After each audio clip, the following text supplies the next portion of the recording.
Good afternoon, everyone. Welcome to the regular meeting of the Business, Housing, and Zoning Committee for March 4, 2025. I'm Jamal Osman, and I'm the chair of this committee. Before we begin the meeting, I want to remind all members, staff, and public that these meetings are broadcast live to enable greater public participation. This broadcast includes real-time captioning as further method to increase the accessibility of our proceeding to the community. Therefore, all speakers need to be mindful of the rate of their speech so that our captioners can fully capture and transcribe all comments for the broadcast. We ask all speakers to moderate their speed and the clarity of their comments. We'll be using speaker management for this meeting, so please sign up. At this time, I'll ask the clerk to call the roll so we verify quorum. Councilmember Rainville. Present. Cashman. Present. Jenkins is absent. Chowdhury. Present. Vice Chair Ellison. Here. And Chair Osman. Present. There are 5 members present. Thank you. Before we proceed to the public hearing item on our agenda, we will be first take our consent agenda, which item is 6 through 18. Item 6 is approving 2 liquor license. Item 7 is approving 11 gambling license renewal. Item 8 is approving legislative directive regarding the city tenant relocation assistance program. Item 9 is authorizing a contract for public art at Hiawatha and Lake Bridge. Item 10 is a passage of resolution accepting the fall of 2024 Brownfield grants. Item 11 is a passage of resolution approving a guideline for the Bridge Fund for Dance Program. Item 12 is a passage of resolution approving the budget and operation for the MacPhail Center for Music. Item 13 is setting a public hearing for April 8, 2025 to consider an ordinance related to the cannabis business registration. Item 14 is setting a public hearing for March 20, 2025 to consider an ordinance related to the algorithm in rental rates. Item 15 is setting a public hearing for March 20, 2025 to consider a host approval for Metro School College Prep. Item 16 is referring to staff subject matter of ordinance related to the correcting zoning maps. Item 17 is referring to the staff subject matter of ordinance related to the correcting zones code. Lastly, item 18 is referring to the staff the subject matter of ordinance related to the establishing flexibility for minimum height requirement. Are there any questions for the members? I see Councilmember Ellison. Thank you, Mr. Chair. No questions, but just wanted to highlight kind of a feel-good story here with item number 9. We've got a contract with the Minnesota Department of Transportation and Good Space Murals, and this is going to be a massive mural. I can't remember the square footage off the top of my head, but it's going to be a massive mural, and it's a big contract with a local arts organization that I actually have a little bit of history with, way back with one of the artists who are involved there. Haven't worked with Good Space themselves, but it's really exciting because when we're art is culture, and we want to be a city that's on the forefront of culture. We want to be a city that creates and generates good spaces for folks to live and enjoy. And so, just want to thank staff for bringing such a incredible, future art amenity to the city. So, thank you. All right, thank you. I'll recognize Councilmember Cashman. Thank you, Chair Osman. And Vice Chair Ellison, it's 1,500 square feet. So that's massive and incredible. But I wanted to talk about the Bridge Fund for Dance program that the Arts and Cultural Affairs is bringing forward. The guidelines here in front of us today. This is a direct response to the Kohl's Center closing last year and will ameliorate the displacement costs caused by the center closing. So I'm really excited to see these guidelines approved by council so that they have the authority to execute the grant agreements and support the dance community. Arts are really important for downtown revitalization, and this is a historic city-owned theater, the Kohl's Center, in the entertainment district that we're really committed to seeing restored and revitalized. Thank you. Thank you. See no one else. I will move approval for consent agenda. All those in favor say aye. Aye. All those opposed say nay. The ayes have it, and the motion carries. I would like to recognize we have been joined by Councilmember Latricia Fita, who is here with us. Now we will proceed to the public hearing portion of our agenda. We have a public hearing for an application from Tropico Colombian Street Food for an on-sale liquor with Sunday sales, limited entertainment. I'll ask Christina from Business Licensing to give us that presentation. Welcome. Thank you, Chair Osman and committee members. I am Lead License Inspector Christina Steester from Licenses and Consumer Services. I'm presenting an application from Tropico Colombian Street Food, LLC, doing business as Tropico, located at 430 North 1st Avenue, Suite 101 in Ward 7. The applicant is requesting an on-sale liquor with Sunday sales limited entertainment license. The restaurant is located on the first floor of a multi-level building. This Colombian food restaurant can serve 47 patrons. Their hours of operation will be Sunday to Thursday, 11 a.m. to 9 p.m., and Friday and Saturday, 11 a.m. to 10 p.m. On February 10th, 21 public hearing notices were sent to property owners within 450 feet of the premises. Notices were also sent to the Downtown West Neighborhood Association, the Downtown Council, and Council Member Cashman's office. We have not received any comments from the community. There are no issues concerning the business or issuance of this license. The Licenses and Consumer Services Division recommends approval of an on-sale liquor with Sunday sales limited entertainment license for Tropico. This concludes my presentation. At this time, I will stand for any comments or questions you may have. Thank you so much for that presentation. I will proceed to the public hearing first and see who signed up. I have, is it Emily or Amy? Welcome.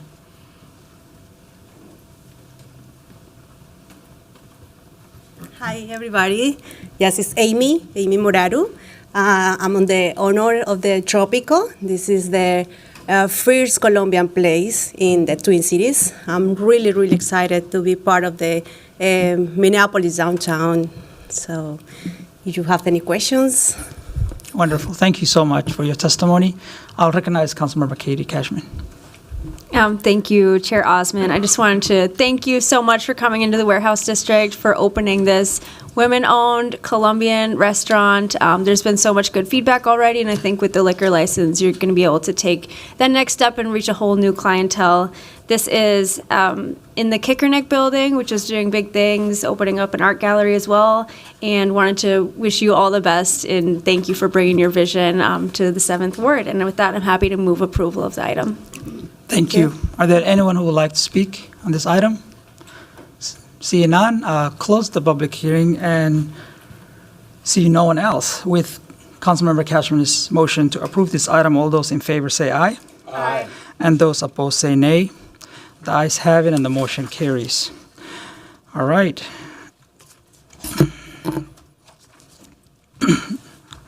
Now we will turn to quasi-judicial portion of our agenda. I will give appellant or their representative a total of 7 minutes to speak. I will also give 2 minutes for anybody who sign up for the next item.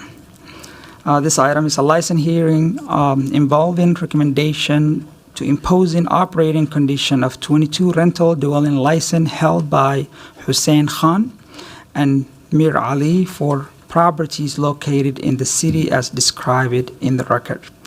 I'll ask City Attorney Fassi to give us a brief on this item. Thank you, Mr. Chair and committee members. As you were mentioning, this is a quasi-judicial rental licensing hearing.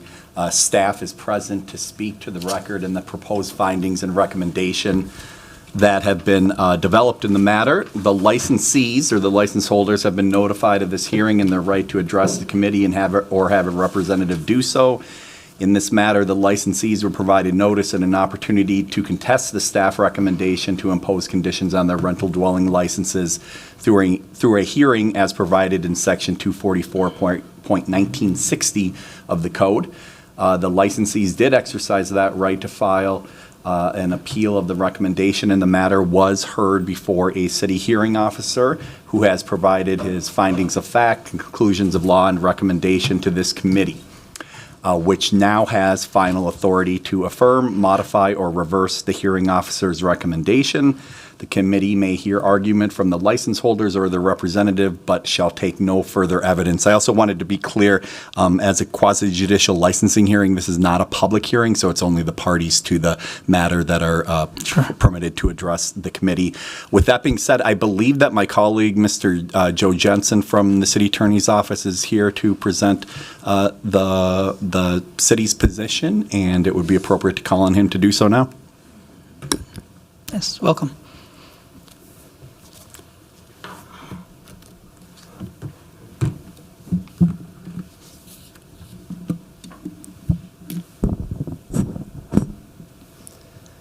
Good afternoon, Chair Osmond, members of the committee. My name is Joe Jensen. I'm an assistant city attorney, and I'm here on Regulatory Services' behalf because I represented them in the administrative hearing. What you have before you is a recommendation from the hearing officer to impose conditions on 22 rental dwelling licenses held by the appellants Hussein Khan and Mir Ali. At the hearing, the city proved 3 different grounds to impose conditions on these rental licenses.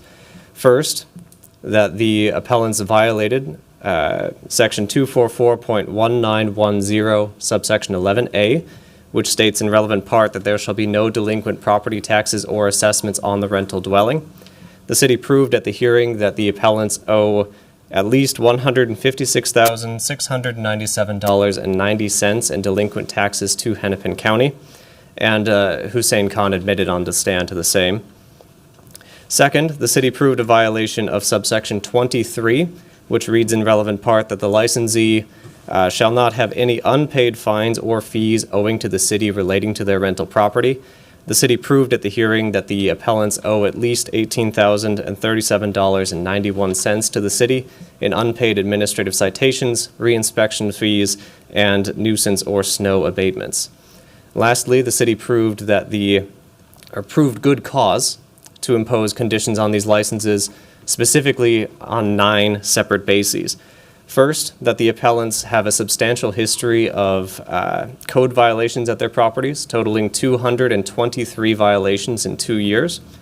Second, that the appellants' failure to maintain their properties appropriately resulted in the city undertaking 32 nuisance or snow abatements at their properties in 2 years. Third, that the appellant's failure to remedy code violations in a timely manner resulted in the issuance of 26 administrative citations in 2 years. Fourth, that same failure to remedy violations in a timely manner resulted in the issuance of 14 re-inspections fees at their properties in 2 years. Fifth, that the failure to pay citation and re-inspection fees on time resulted in 42 late fees in the past 2 years. Sixth, that the failure to maintain their properties appropriately or remedy those violations in a timely manner resulted in the city having to go to court on behalf of the tenants in those buildings on 5 occasions. Seventh, that the appellants in 2024 alone rented units in condemned buildings on 3 occasions, and then frustrated the city's efforts to relocate those tenants by refusing to pay tenant relocation assistance as required by our city ordinances. Eighth, that as of November 5th, which is when this process began, the appellants had a substantial number of open code violations at their properties. It was 45 open violations at that time. And lastly, the city has undertaken reasonable efforts to secure voluntary compliance. There have been negotiations with these 2 license holders going back to 2023 or late 2022, and no agreement was able to be reached. The city's most recent communication, which was before this began, went unanswered. Moving now to the conditions themselves, I'll give a high-level overview, but a copy of that agreement is available in your packet, and I'm more than happy to go into more detail if need be. But in short, the first condition is that the appellants comply with the rental licensing standards in the city ordinances, including the ones that they're currently in violation of. Second, the appellants have to agree to follow their responsibilities under state law, which is in Chapter 504B. Third, the appellants will agree to accept official communications from the city via email, to acknowledge receipt of and respond to those emails within 3 business days, and to update those in a timely manner if there are any changes. Fourth, the appellants must resolve any open code violations before allowing new occupancy in the unit. Fifth, the appellants must agree to allow in-person physical inspections of all properties for code violations and be physically present for those inspections. Sixth, the appellant must cooperate with all scheduled inspections. Pardon me. I apologize. I'm going to go back to condition 5 for one moment. The hearing officer recommended a slight amendment to this, where if the appellants are otherwise in compliance with these conditions after 18 months, that the city relax that requirement for in-person inspections to determine whether violations have been closed and to allow some photograph or video evidence as proof of completion. The seventh condition is that the appellants must resolve all code violations by the due date given in the notice. Any extensions on that due date are at the discretion of the inspector, as always. Eighth, the appellants must agree to attend a rental property owner's workshop within 3 months of the date of imposition of conditions. The ninth condition, the hearing officer recommended striking, and the department agrees. The 10th is that the appellant must submit a satisfactory written management plan to the city within 30 days after imposition of these conditions, and then goes into some detail of what the city might be looking for in that. 11th, if the appellants are providing temporary housing to any of their tenants, that temporary housing must have no open code violations and must have an active rental dwelling license. And lastly, condition 12, which the hearing officer recommended amending, would now read, all payments of delinquent taxes or assessments must be completed within 90 days of the imposition of these conditions. No new taxes or assessments, delinquent taxes or assessments, may be accrued. And it provides also, under the hearing officer's recommendation, an option for the appellants to negotiate more favorable terms with the city at a later date. The hearing officer recommended that these conditions be active for a period of 36 months from the date of final council action. And today the department is requesting that these conditions be imposed as recommended by the hearing officer. I would now stand for any questions you might have. Thank you so much. I think we're going to have the questions a little later on, but I want to give a time for appellant and the representative, if they are here. I'm going to proceed to open the hearing and see if the owner of the property is here or the representative. Welcome. You have 7 minutes. Welcome. Thank you. I appreciate it. To all the council members in the committee, I appreciate this opportunity. I just want to highlight a few things. The purpose of me to be here is not to change your decision on the recommendations. It's just to ask for a modification. The modification, which I believe. Could you Recognize your name? Oh, sorry. Your name. I'm Hussein Khan. I'm a Hussein property Khan. manager Gotcha. representing the Thank you. 22. Go on, please. 22 property portfolio, which I'd like to add. Most of that portfolio has nothing to do with the good cause. There is a few different good causes that the city attorney just asserted that I want to address, and I will try to be very concise and considerate of your time. However, I just want to start with my goal, which is to get your consideration to modify the plan. I'm not asking for you to change the plan or hear, facts on the previous history. I just want the plan modified to 1 year, because 3 years is very excessive, and it is excessive due to these facts. We have been managing properties in Minneapolis, me and my predecessor, for over 50 years, me about 10 odd years, and I've worked with a lot of people in the city, and this has been really good relationships with certain people, and certain people we've had gotten a very rigid and stern and zealous even application of the code and discretion. And this has even resulted in a lot of adversity to tenants. And, I could point to a recent notice, but I'm not going to speak about new facts. It seems like every time we go into a agreement, there's additional challenges put on our door to make this unsuccessful. And this is why I fear a 3-year enforcement of this plan, is because it seems like there are some people on their team that have, adverse intentions, and this is proven by the recent letter of this hearing. For example, there's a lot of derogatory statements on this letter to our tenants about a hearing that could have been left alone. It could have been just, informative to our tenants about a hearing. A lot of people this month have stopped paying rent. There's people have moved out based on this derogatory statement, and this is why we are concerned about the 3-year agreement with people who could take advantage of some of these loopholes and use it to ultimately condemn all these families in a portfolio filled with properties that have no violations, that had none of the the good cause assertions that the attorney made, and besides, some of them may have some property taxes and assessments and fines, but these were very excessive.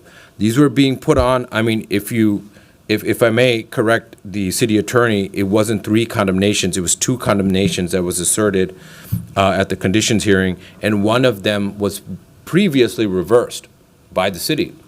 So the exercise of discretion is the facts are clear that the city had the information that the other 2 condemnations had tenants in them, occupants in them that did not want to be relocated. They did not have issues paying the rent. They had third-party assistance. The properties were in great condition. The properties are still in good condition. And in one of those instances, they applied the correct discretion. In the other instances, they used these formalities and provisions on why they couldn't reverse them, and they hold me to a different standard, basically at their own volition. I mean, they're applying discretion, in a way that makes me feel like there is, it's certain people who have a incorrect basis or hard feelings or some reason of why they don't always apply that same discretion. And I mind you, one example is, for instance, the taxes, $200,000 in excessive taxes in 1 year, 22 to 23, and they literally struck when we're the most vulnerable. We've done this for all this time, had no problems, and they struck us when, after COVID, we had an off-ramp, and we had a long period of time where there was certain provisions where you could file eviction for, certain you couldn't. We are very vulnerable by attack from adverse tenants. I mean, a lot of these violations, it's clear we don't cause violations.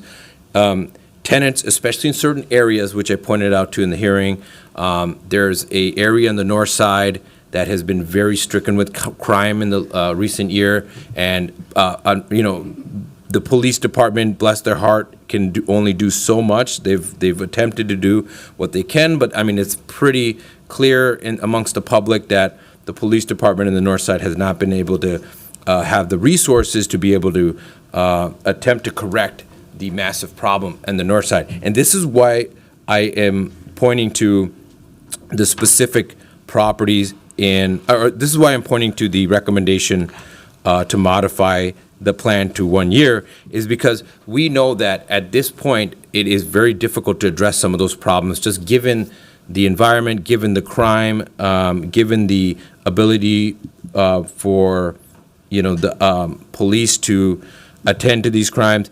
We want to change up, make some changes in our portfolio, and that is going to be restricted by the 3-year plan. It is going to make us limited in how we can address some of the issues that the city is willing not to work with. None of this even is necessary if we had had an understanding and discretion that we had gotten from the city in certain aspects, but overall, it has been very, very adverse. And again, this is because specifically in a certain time when we had our hands tied and restricted, with the only tool we really had, we have accumulated a massive amount of taxes and the fines that were duplicative and excessive. We brought this up at the hearing. However, we are going to deal with this and come up with a plan whether it's a confession of judgment or other actions on our end that could result in more favorable results from the city. However, I just want these two things modified, please. The 3-year plan to the 1 year, please modify to 1 year. And I asked the council also for the taxes part of it. It says the recommendation says either to pay within 90 days or find a more favorable agreement with the city. I just want that to be implemented. If it's a more favorable agreement, for instance, with the county on a confession of judgment, that the city accept that as a more favorable arrangement with the city as well. Understand. Thank you so much for your testimony. And now I'm opening the floor with the members to ask any questions for the city staff. And also I'd like to recognize Councilmember Jenkins has been here with us for a while now. I will recognize Councilmember Ellison first. You can sit down and we can. Oh, okay. I just call wanted you. to apologize. I didn't know I had 7 minutes. I would have prepared this a It's little okay. different. But thank you. We understand. Thank you. Thank you. I think I forgot one of my questions, but the basic question is, there were tenants living in condemned buildings. That's what we heard here. Yeah, Chair Osman, Vice Chair Ellison, that is correct. And the taxes are not paid, right? That's also a fact of this case, right? Chair Osman, That's not in dispute. Vice Chair Ellison, that is also correct.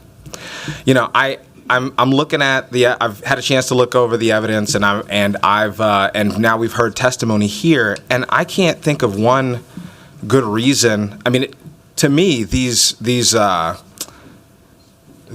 conditions seem well reasonable from my vantage point. And looking at the history of violations and looking at the evidence that we're seeing, 3 years. I mean, you've got major problems in your portfolio, and so I'm not inclined to make any changes to these. I do have one question that is, usually I try to ask these ahead of time, but I guess it didn't occur to me earlier. But why would a TRA have been at any point in this process appropriate? And I am concerned about the stability of the tenants. It's the only reason I don't think we should be revoking this license right now, is for the sake of the stability of the tenants. But is there any reason that we wouldn't be able to either engage in a TRA in the future or couldn't have earlier? Chair Osman, Vice Chair Ellison, there is no bar to that. The bar for a TRA is essentially that there's a code violation in the property. The exact decision-making process for the city in determining when to bring them and in what cases just kind of depends. It's general practice to secure voluntary compliance where possible.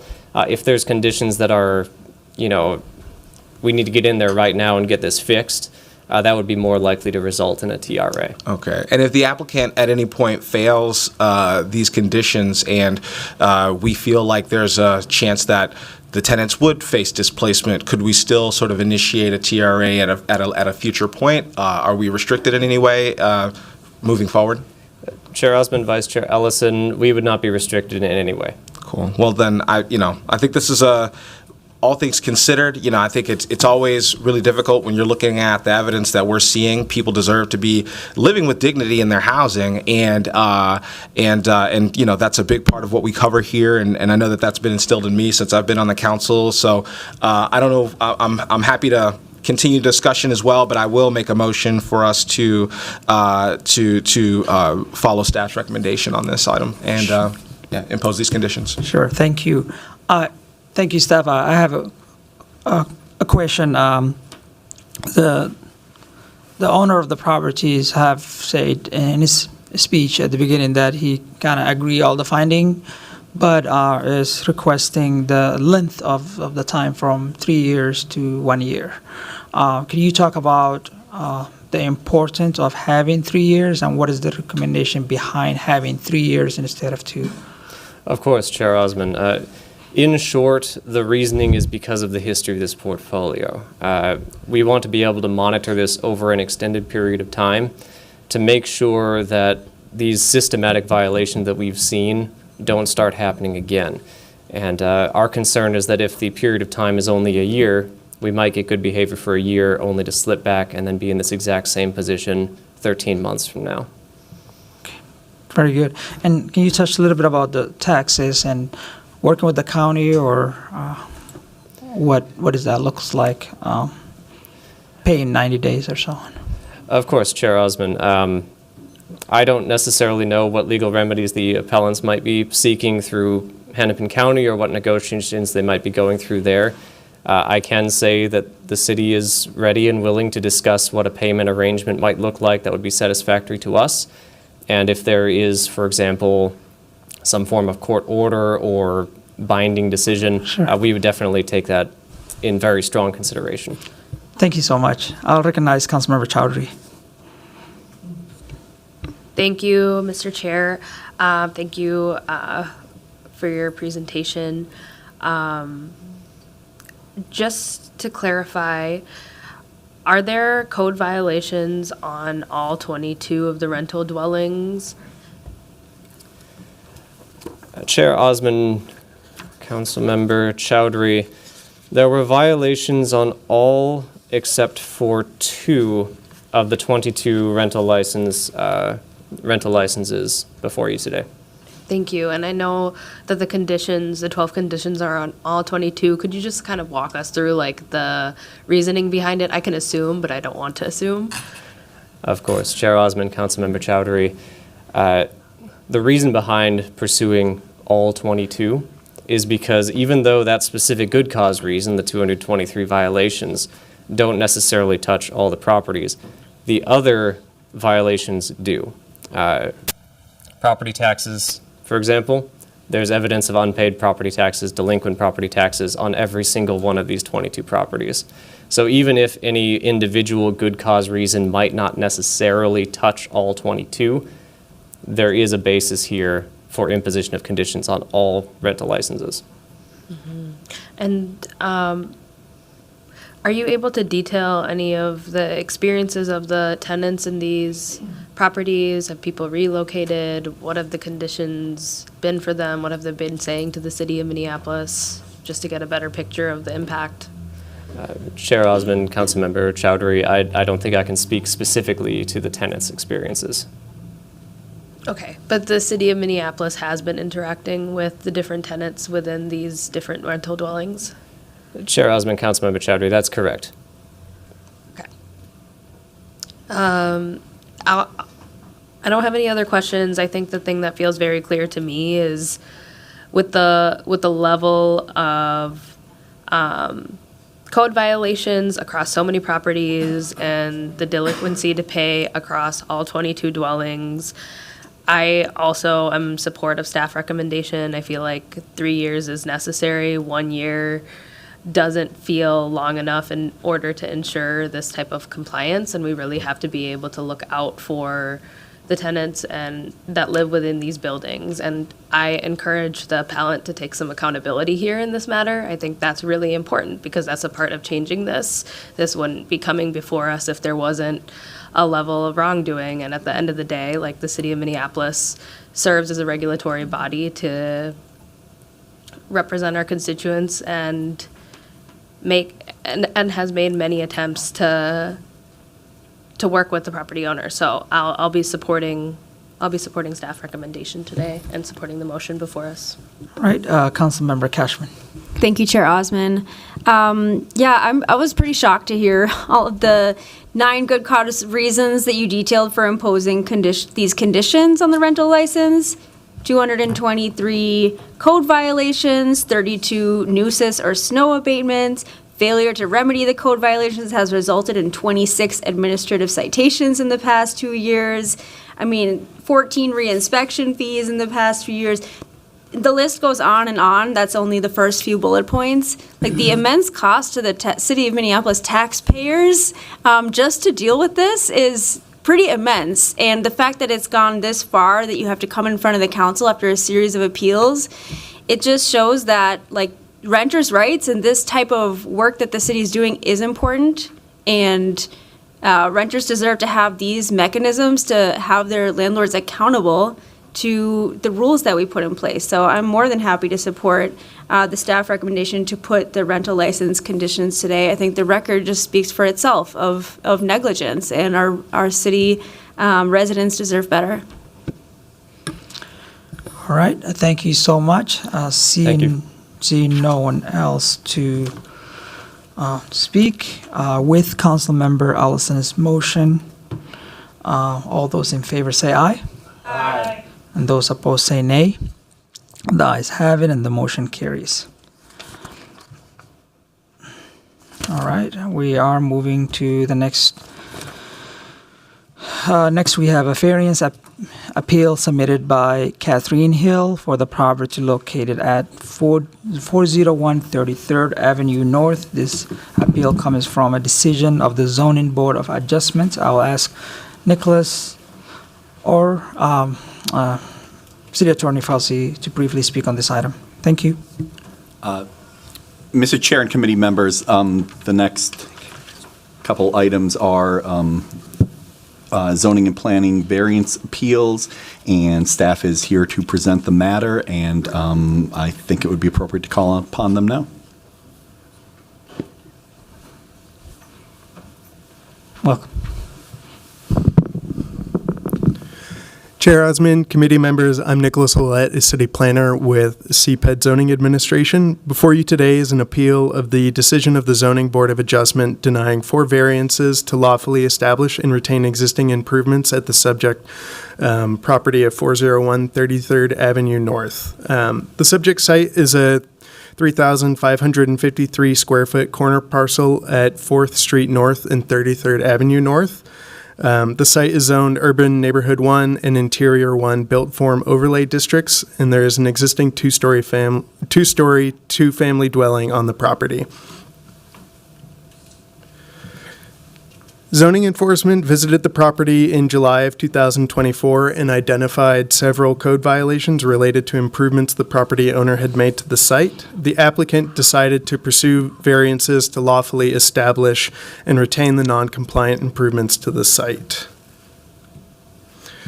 The first variance was to increase the height of a fence in the required front and corner side yards from 4 feet to 6 feet. The second variance was to increase the maximum impervious surface coverage from 60% to 89%. The third variance was to reduce the minimum front yard and corner side yard requirements for a ground level patio to 0 feet. And the fourth variance was to increase the maximum width of the driveway from 20 feet to 22.6 feet. The Zoning Board of Adjustment adopted staff findings for the application and denied the 4 variance requests. I will note, for a variance to be approved, it must meet all 3 findings. This final slide details the 4 variances and which findings were met or not by staff. That concludes my presentation, and I will stand for questions. Thank you so much for that explanation. I'll proceed to open the public hearing first and give the appellant and their representative 7 minutes to address the committee. Is the owner or the representative to speak?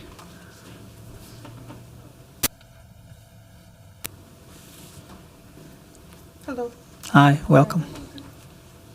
I'm Catherine Hill. I'm the owner of the property. This is my mother-in-law, Deborah Parham. I forgot to sign her in, but she actually wanted to pass out some paperwork. Can we give them to the clerk? Yes, please. Okay, let's go over to the clerk. Can you hold that minutes clock?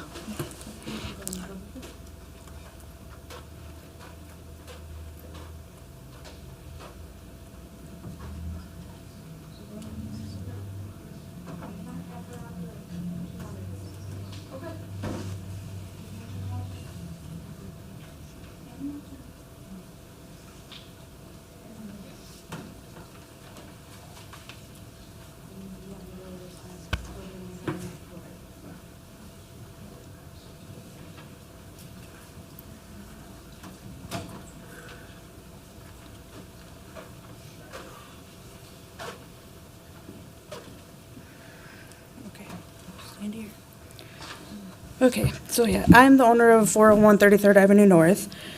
We need the taller fences height because my mother-in-law, who is elderly and a vulnerable adult with a brain injury, she lives with us and we take care of her. She actually climbs over smaller fences, so that's why we need the taller fence. When she does climb over smaller fences, she likes to wander around the neighborhoods, and we have no idea where she is. The last time she did it, we ended up finding her like 2.5 hours later in our neighbor's garage, rummaging through her stuff. So luckily, the neighbor was very understanding, and she actually has one of the letters in there. She's the head of the McKinley community, and there's a letter in there from her. Sorry, I'm a little nervous.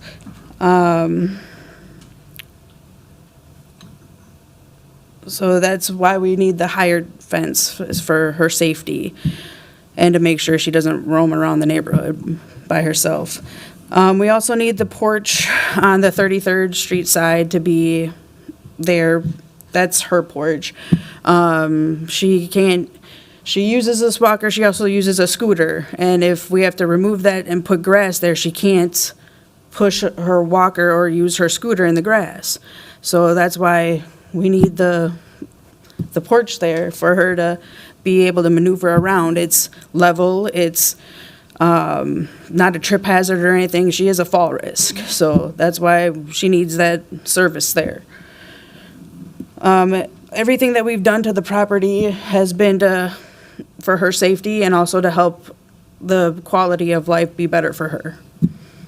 And that's all I have to say. Did you want to say anything? Yeah.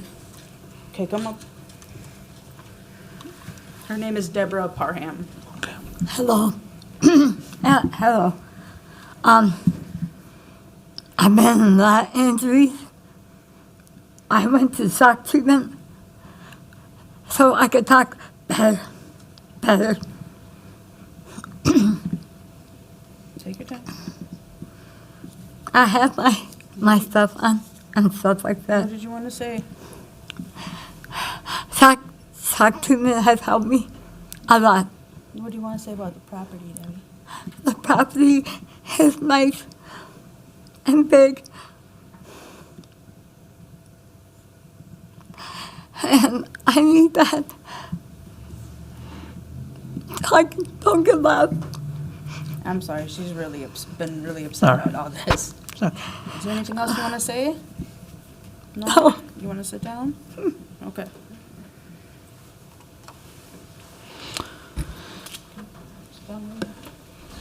Thank you so much for that testimony. Is there any questions that you guys have for me? I think the questions can come up later, not right now. Yeah. Thank you guys for your time. Thank you. And are there anyone else who would like to speak?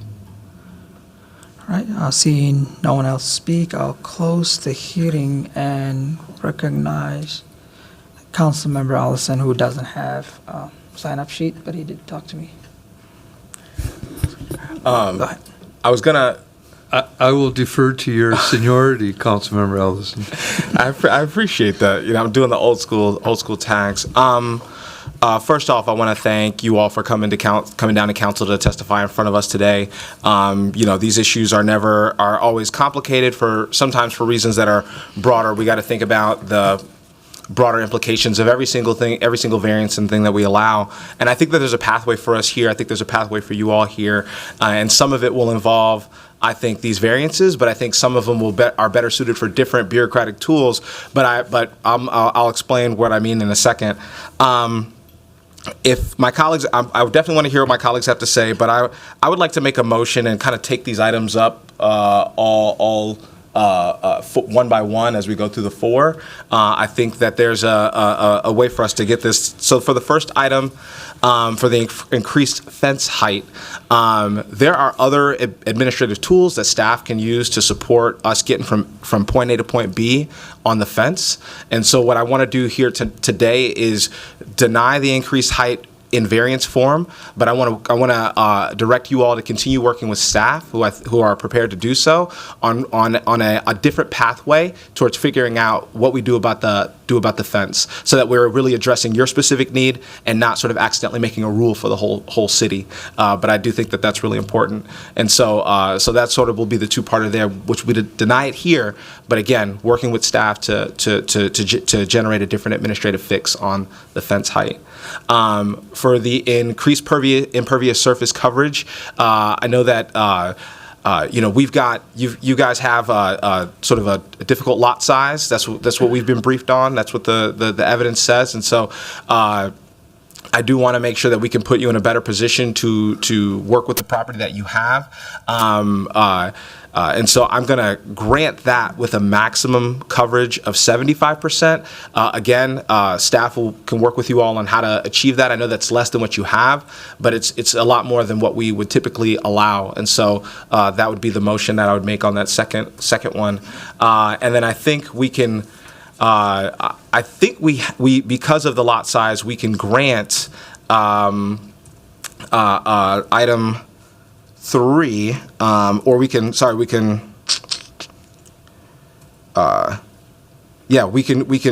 of get rid of item 3, and then for the driveway, I think we will have to ask you all to decrease the size of the driveway. And so that would be the motion that I would make. I don't know if the clerks would need my help or staff's help, but I think that we have the, because of the lot size, because of some of what we've heard here, I think that that's an appropriate motion that we would be able to draft findings of fact for, and sort of hold through this quasi-judicial process. I just had a quick question for you, if that's okay.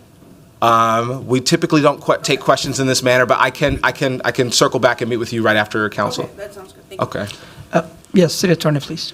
Thank you, Mr. Chair and Committee Vice President Ellison. I just wanted to be clear. I think I'm clear on 3 of the 4 components, but what was your motion with regard to item number 3, the corner side yard requirement? I think the requirement is that they would reduce it, and I think that we could strike that requirement because of I think the lot size would offer us some findings towards practical difficulty. I could be wrong. I don't want to speak on behalf of staff. If I've got that a little bit wrong, then I think that we can. Steph, I will. Yeah. Thank you. The third variance for the Chair Osmond and Councilmember Ellison, the third variance to reduce the front and corner side yard setback for the ground level patio, I do not think we would be able to meet the findings for the variance. We could work with the applicant to remove the portion of the patio from within the required yard, which would shrink it down and also work towards impervious surface coverage. Yeah. Could we reconcile, because that and the impervious surface coverage seem really related items, and so if by reducing the impervious, or if by allowing up to 75% on the impervious surface coverage, wouldn't that sort of address how we need to handle the side yard? I could have that wrong. I don't think so. I see them as separate issues. Okay, cool.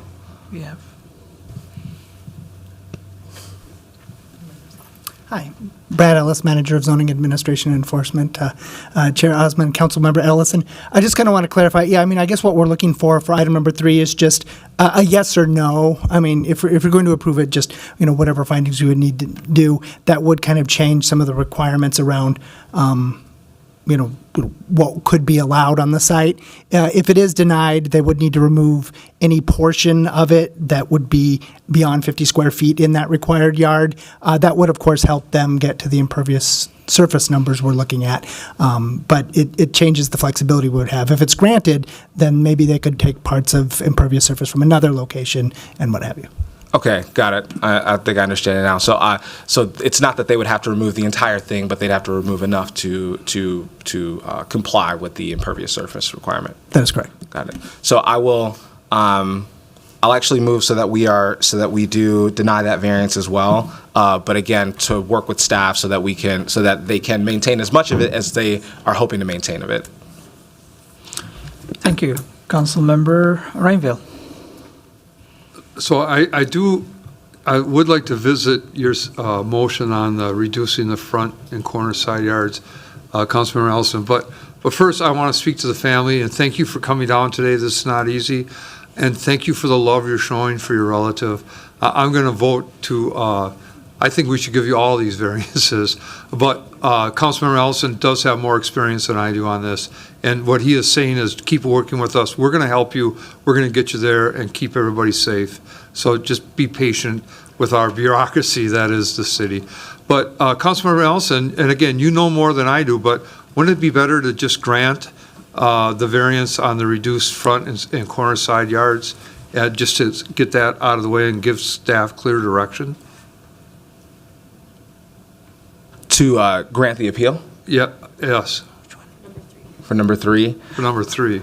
I feel like it would limit so for the 75% impervious surface coverage, it would essentially say that they would have to achieve that without touching the side yard and the ground level patio.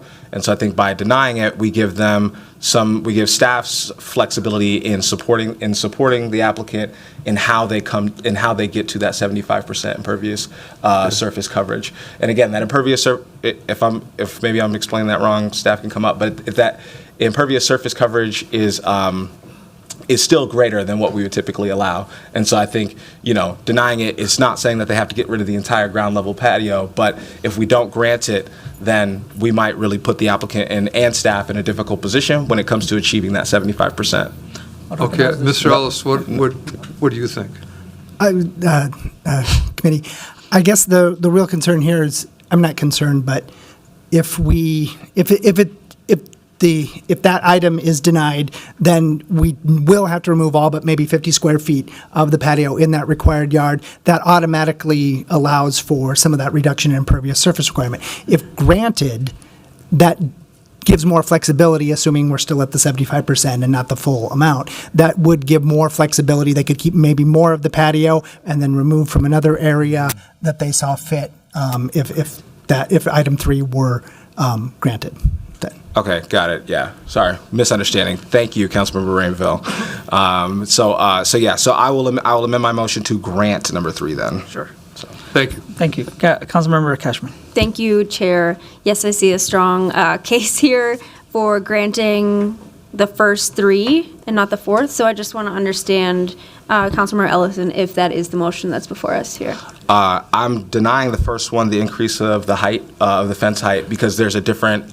I believe that there's a different administrative path for them to get the fence height that doesn't then create a rule for the entire city that can really address the specific needs that they're facing, the unique needs that they're facing at their property, without now saying, essentially, this is de facto fence height. Mm-hmm. Yeah. Okay, so the first part and 4th part will be upheld, and the second 2 will be granted. Mm-hmm. Sure. Okay. Correct. Thank you. All right. Councilmember Jenkins. Thank you, Chair. I just wanted to state, as a person who uses a walker and a scooter, I understand the challenges and having had to care for a grandparent who had dementia and would leave the home. These are very serious issues and concerns, and so I'm willing to grant all of the appeals, but certainly respect some of the motion that Councilmember Ellison has brought forth, and I think that can help us to resolve these issues. So, yeah. All right. Councilmember Chowdhury. Thank you, Chair. Just so we're all on the same place, and so I'm on the same page, deny the increased fence height. There's an administrative pathway that staff's going to work with Catherine Hill and family to get the fence height that's needed in the property, right? I'm looking at staff too to get that confirmation. Awesome. In an amended motion for impervious surface, increasing it to 75% instead of 89.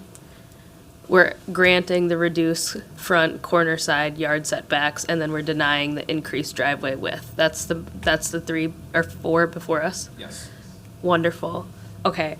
To Catherine and Catherine's mother-in-law and family, thank you so much for coming to City Hall. This is a very bureaucratic process.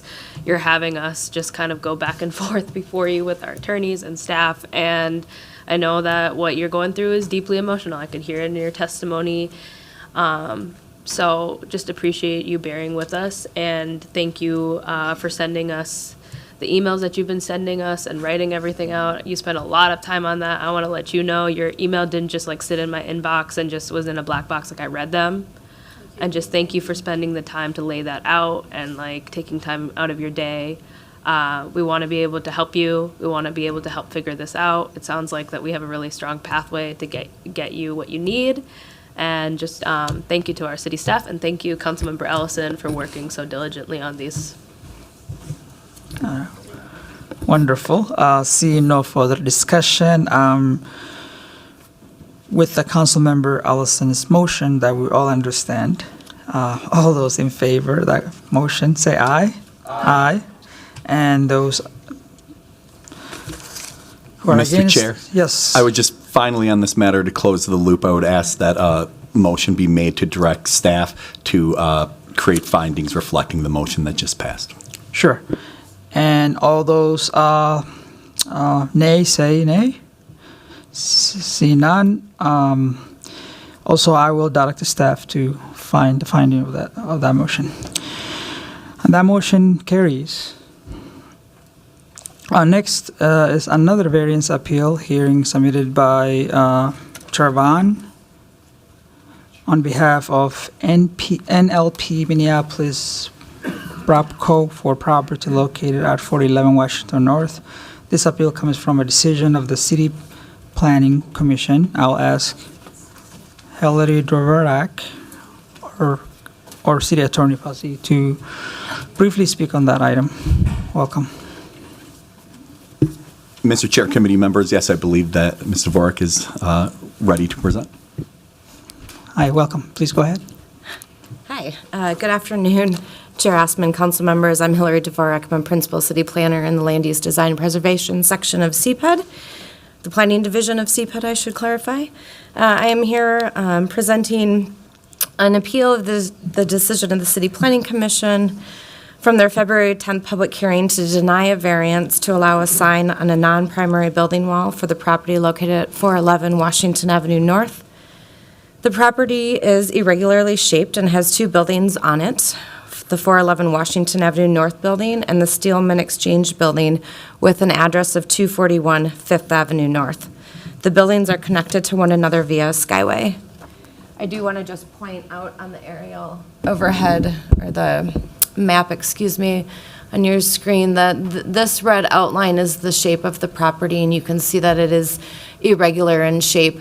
There is a building right here, the 411 Washington Avenue North building, and then the Steelman Exchange building located at 241 North 5th is right here. It's one property, 2 buildings with 2 separate addresses.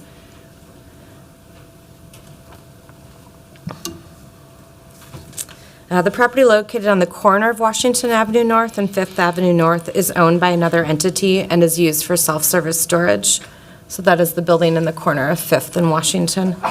A partially vacated public alley separates the self-service storage building from the Steelman Exchange building, and the public alley is used to access both of the properties. Signs can only be placed on primary building walls. A primary building wall is defined in the zoning code as an exterior building wall that faces a street or public pathway, or an exterior building wall that faces an on-site accessory parking area. The north side of the Steelman Exchange building does face Washington Avenue North, but it is not a primary building wall, as there is another property located between it and Washington Avenue North. So just for clarification, I want to make it clear that while this property has frontage on Washington, the Steelman Exchange building located at 241 North 5th does not have frontage on Washington Avenue North, is therefore this north side of the building is not a primary building wall. I will go down to this image. See where E01 is shown here, this is where the applicant is proposing to put the sign. This side of the building is not a primary building wall. Even though it faces the street, it doesn't have frontage up on the street. 411 Washington does have frontage, and that is a primary building wall. So I just want to clarify the difference between the property having frontage on Washington and the building in question not having frontage on Washington. And this is an image of what that sign would look like. The JP Morgan sign up here, this is a blow up of it being closer. But you can see the self-service storage building in front of it. This is a non-primary building wall where they're showing the JP Morgan sign. Challenges do not exist in complying with the ordinance because of circumstances unique to the property. The Steelman Exchange building has frontage on 2 streets, 5th Avenue North and North 3rd Street. The proposed sign could be placed on one of these 2 primary building walls. As the applicant noted in the application, there is a wall sign located towards the top of the building facing North 3rd Street that will be removed when the proposed sign is installed. Additional signage could be added to either primary building walls as neither exceeding their sign allowance. The applicant is not proposing to use the property in a reasonable manner that would be in keeping with the spirit and intent of the ordinance and the comprehensive plan. The area north of Washington Avenue North is primarily residential in nature, and the majority of the buildings in this area are between 4 and 6 stories in height. Given the topography in the area and the height of the subject building and the surrounding buildings themselves, the proposed sign would be visible to a large number of residents. While there are signs along Washington Avenue North that are visible to these residential properties, one would not expect to see a sign located on this elevation of the building as it is not a primary building wall. The granting of the variance could alter the essential character of the locality or be injurious to the use or enjoyment of other property in the vicinity. The area north of Washington Avenue North is located in the St. Anthony Falls Historic District. This historic district stretches both sides of the Mississippi River. Given the topography in the area and the height of the buildings, the sign would be visible to a large number of properties within that historic district. For these reasons, the City Planning Commission upheld the staff recommendation and denied the variance to allow a sign on a non-primary building wall.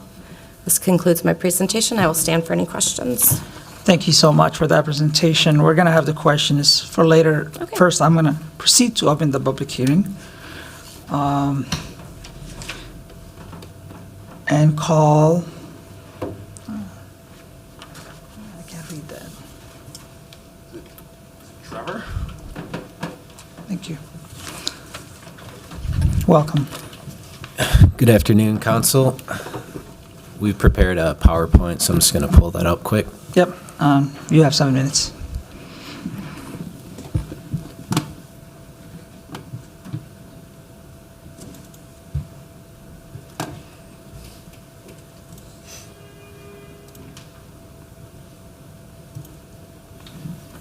Hello, I'm Kirsten Schilling. I am the General Manager of the Steelman Exchange and the 411 Washington Avenue buildings.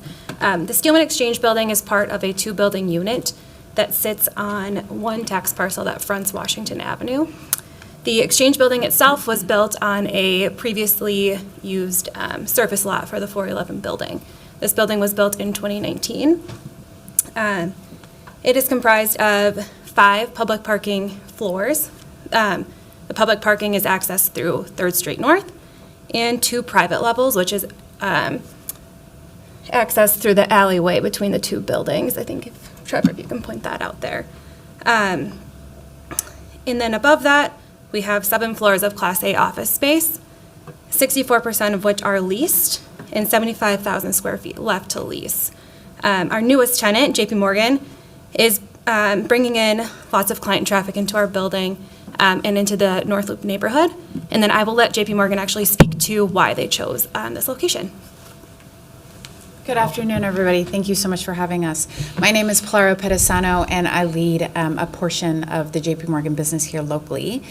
I was integrally involved in the selection of the Steelman Exchange for a couple of reasons. One is that the JP Morgan Chase business here in Minnesota is just beginning and is just growing.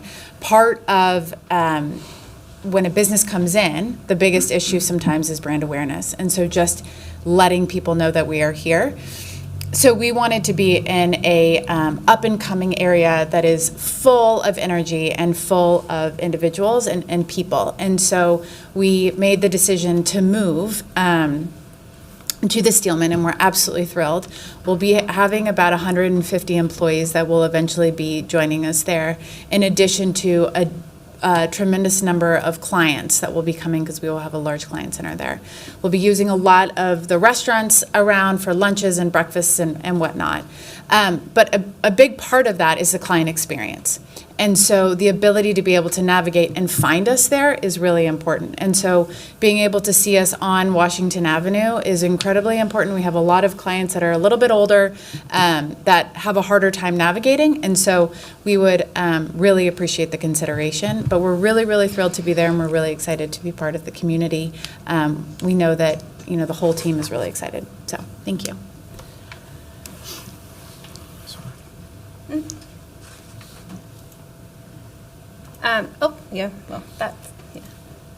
This just touches on a little bit of what Pilar was mentioning about navigation off of Washington Avenue. Naturally, you're coming from either 94 or 394 and then moving down Washington Avenue. So to be able to see where you're going and having that brand awareness, as Pilar mentioned, is incredibly important from Washington Avenue. Not only navigation, but also the private parking that all of their clientele will be using is through that alleyway before the building. So having that signage before you see, or before you get to the front of the building is incredibly important just for traffic control around the neighborhood. So here's a additional rendering or a picture of the proposed location for the sign at the red line on the building, again, which is the northeast wall of Steelman.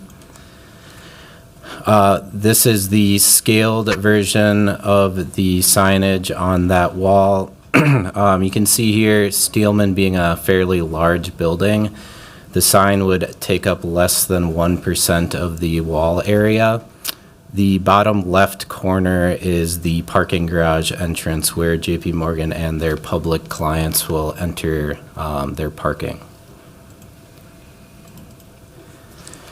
Here's a rendering of the proposed signage design. It would be made of standard signage materials, aluminum, and acrylic for the faces. The letters would be placed on a raceway that would be painted to match the brick of the building, and it would be 59.5 square feet in size. This is a diagram of the lighting information for the sign. It would have standard white LEDs. It calculates to 1,200 lumens per square feet.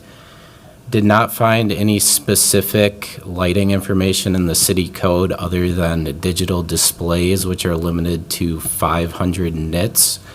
So 1,200 lumens per square feet calculates to roughly 351 nits, so that is well below the 500 limit for digital displays.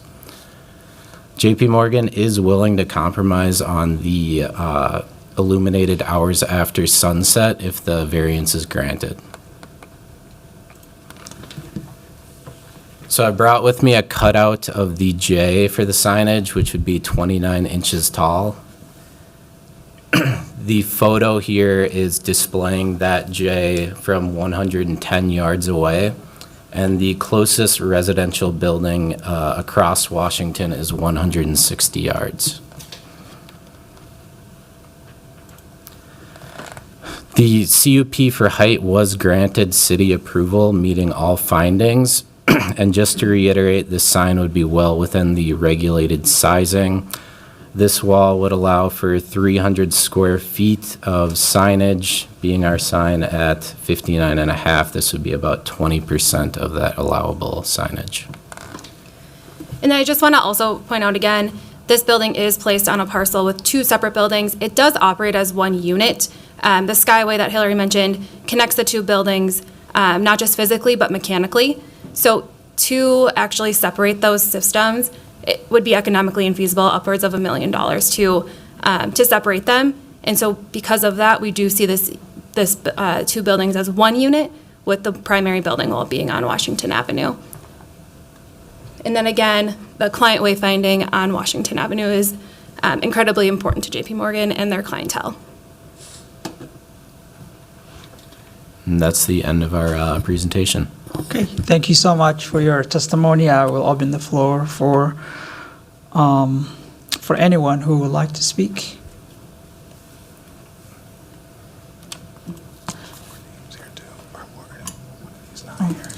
I think there might be then. All right, see no one else to speak. I'll close the public hearing and open for discussion for council members here. I see Councilmember Rainville. Thank you.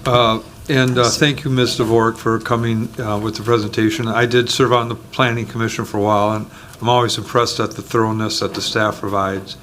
But however, the commissioners themselves sometimes don't see things like we do as elected officials.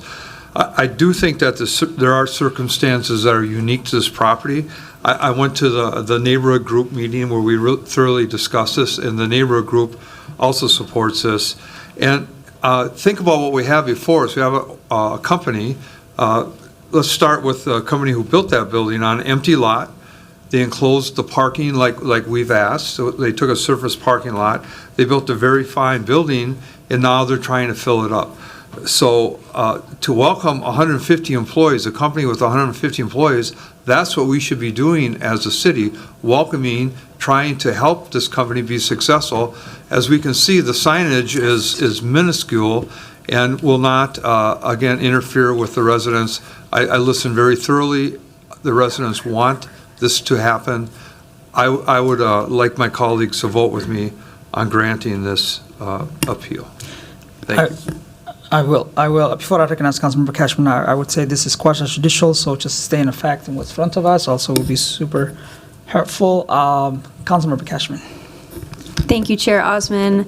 I know that we need to prove the spirit of the ordinance here in the 2040 plan, and I think a mixed-use building is exactly what the 2040 plan is striving for, is to have mixed-use residential work, live, play neighborhoods, and the North Loop is an excellent example of that. I also represent downtown residents, so I'm very sensitive to the disruptive nature of a sign, but I don't really think that's the case here, especially given how far away it is and how small it is. And then also, if I remember correctly, you said that you would dim it in the evening. So I'm really, I ask residents all the time how they feel about some of the new signage rules we're looking to explore in the warehouse and entertainment district, and what is a level that's tolerable. And I think that you are well below that level here with what you're proposing. So I will just ask if Attorney Fussy can help us craft an appropriate motion here, because I think we need to grant a conditional use permit in the course of this quasi-judicial matter.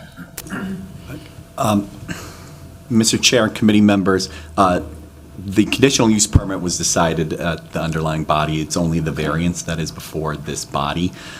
Certainly, and it is absolutely correct. It sounds like there are many positive aspects of welcoming this business here. However, that cannot be part of the findings that would support granting this motion. I do believe that Councilmember Rainville did make mention of some of the some of what he views to be some of the unique circumstances of the property itself and how it's situated. If that were to be the basis of a motion, that is more in line with the findings that need to be made to support a variance and the finding of a practical difficulties that are based upon the circumstances unique to the property. So I would encourage you, if that's the motion that's going to be put forward, that it focus on those aspects. And I don't know if staff has any comments with regard. I don't know if there are circumstances unique to the property. It does sound like there are some unique facets with regard to it being two buildings on one lot, but I don't know if that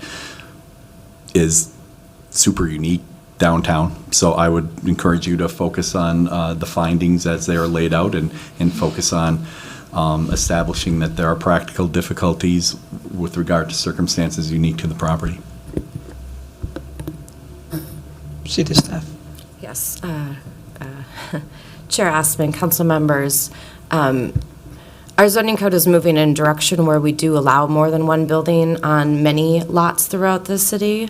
So that is not a unique circumstance that we found of this site. We were not able to find a unique circumstance to support the variance as referenced in the staff report. Thank you. Thank you. Councilman Cashman, are you? I guess I will, if Rainville's motion is before us and we need to do the fact-finding work together, then I think I will support that. Thank you. Okay. All right. Thank you for coming and presenting that presentation. I understand this is a new business that exploring the city, it's important.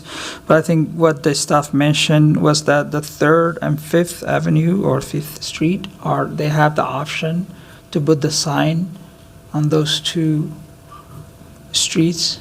Is that correct? That is correct. The Steelman Exchange building, the 241 North 5th, has 2 primary building walls, North 5th Avenue and 3rd Street North.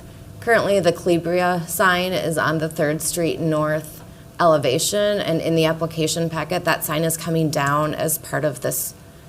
When it was said that sign is coming down and would be taken down when the sign on the other side is put up. However, they have 2 primary building walls, one of which is not Washington. So in our report, we state that they could put the sign on 5th or they could put it on 3rd. Is Washington more busier than those other streets? Just traffic-wise? I'm trying to figure out why. I think that's a question for the applicant. Okay. Yes. Why Washington? Why not the 2 other streets? So 3rd Avenue, or 3rd Street, actually ends in a dead end at the railroad. So there's actually no traffic coming from one way. Sure. There's traffic only coming from the east, I believe. And then 5th Avenue is actually only 4 blocks long. So Washington Avenue is where all of your traffic is coming from. That's what I thought. And as we have clients come in from either 94 or 394, they're going to take Washington, and so to find the building, it will be much easier if it's on that side of the building. Once you get in front of the building, you found that building. So, and I think our client's ability to find our office and the ease of use is incredibly important for them to come downtown, and that's something that we found today is very difficult, and so we don't have as many clients come. Thank you for your answer. Can I also speak to the fact that although they are 2 separate buildings, they're connected by mechanicals. So there's mechanicals in one building that feed to the other. So that together they are one unit in that sense. They have two different addresses, I'm sorry. Councilmember Allison. I wanted to see if staff would indulge me quickly, just because I have no doubt to the rationale of the applicant, but it is immaterial to the decisions that we're making. Similar to the fence height of the previous in the previous issue. A great case for why there's a need there, maybe even an alternative pathway to meet that need, but ultimately immaterial to the things that we get to consider as we make this decision in this quasi-judicial manner. Let's say we were to draft some kind of finding of fact and grant this in the sense of like slippery slope. I know I'm asking you to bust out your crystal ball here a little bit. What's sort of like let's say we don't mind this, we're going to allow this. Where might we see this popping up again in the near future? Chair Ostman, Councilmember Ellison, a good example of where you could, where this I think would become a problem is when take our commercial corridors, Franklin, West Broadway, and you have commercial facing the corridor, an alley, and then residential in the back. If there was no parking, the side of the commercial building facing the alley is not a primary building wall. But if we started allowing signs in there, then all of a sudden they're in the backyards of those neighbors that are on the other side of the alley. So it is about protecting what's next door and what's surrounding it. And then our rationale for denying becomes compromised when we've essentially allowed it elsewhere.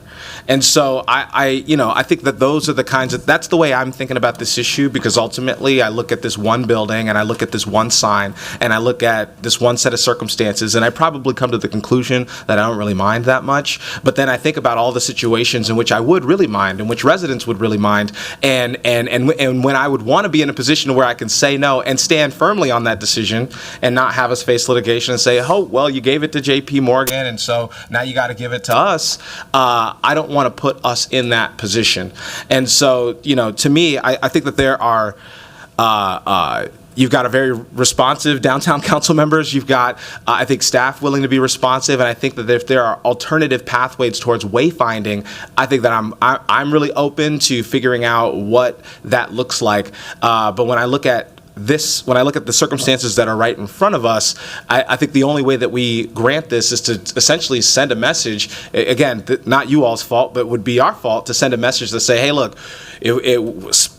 special residents get special rules and then normal rules for normal people. And I don't want to be a part of a council that's going to assert that in our zoning code and in the way that we treat variances. And so I won't be able to support the amendment. I think we've got to follow staff's recommendation here. But I do think that there's, but that's not to sort of say, I don't want JP Morgan to have good wayfinding. I'm open to alternatives, but I think that as I look at the rules here and I look at the manner in which we get to make these rules in a quasi-judicial manner, I don't think there's a pathway for anything other than upholding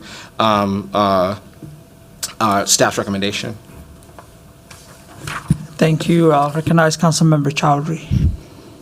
Thank you, Mr. Chair. I do want to note for the rest of the body, we don't actually have a motion before us, so eventually we're going to have to make that. I had a community obligation the day of the Planning Commission where this came before, so I was not able to attend. I did have a question for staff.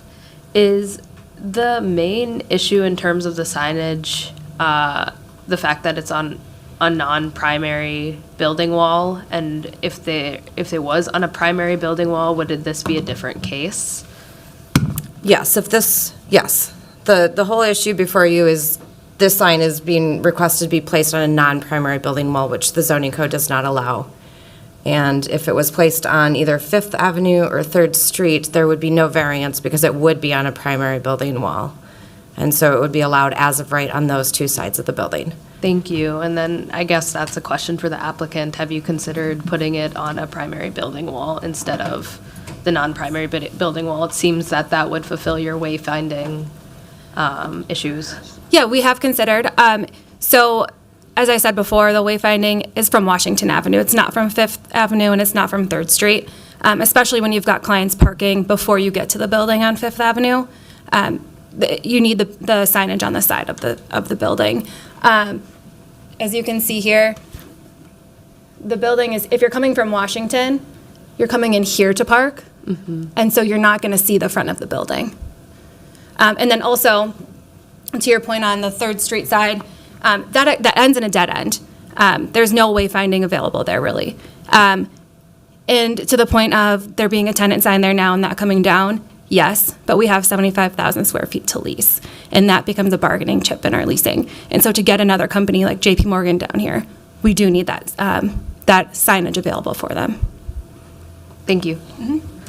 Yeah, I'll just say I think the applicant should consider just putting it on a primary building wall. I understand Washington Avenue might be the ideal, but maybe there needs to be another piece of signage that gives guidance in terms of parking it where it is. If it's a matter of stating that JP Morgan exists here instead of it being a blank building without it, I think that's a way for us, the way for the applicant to get what they want, but kind of fall in line with what the rules are before us in our zoning. And I agree with Councilmember Ellison, we can't be making special rules for a certain set of constituents and otherwise. And so I'm inclined to support staff recommendation.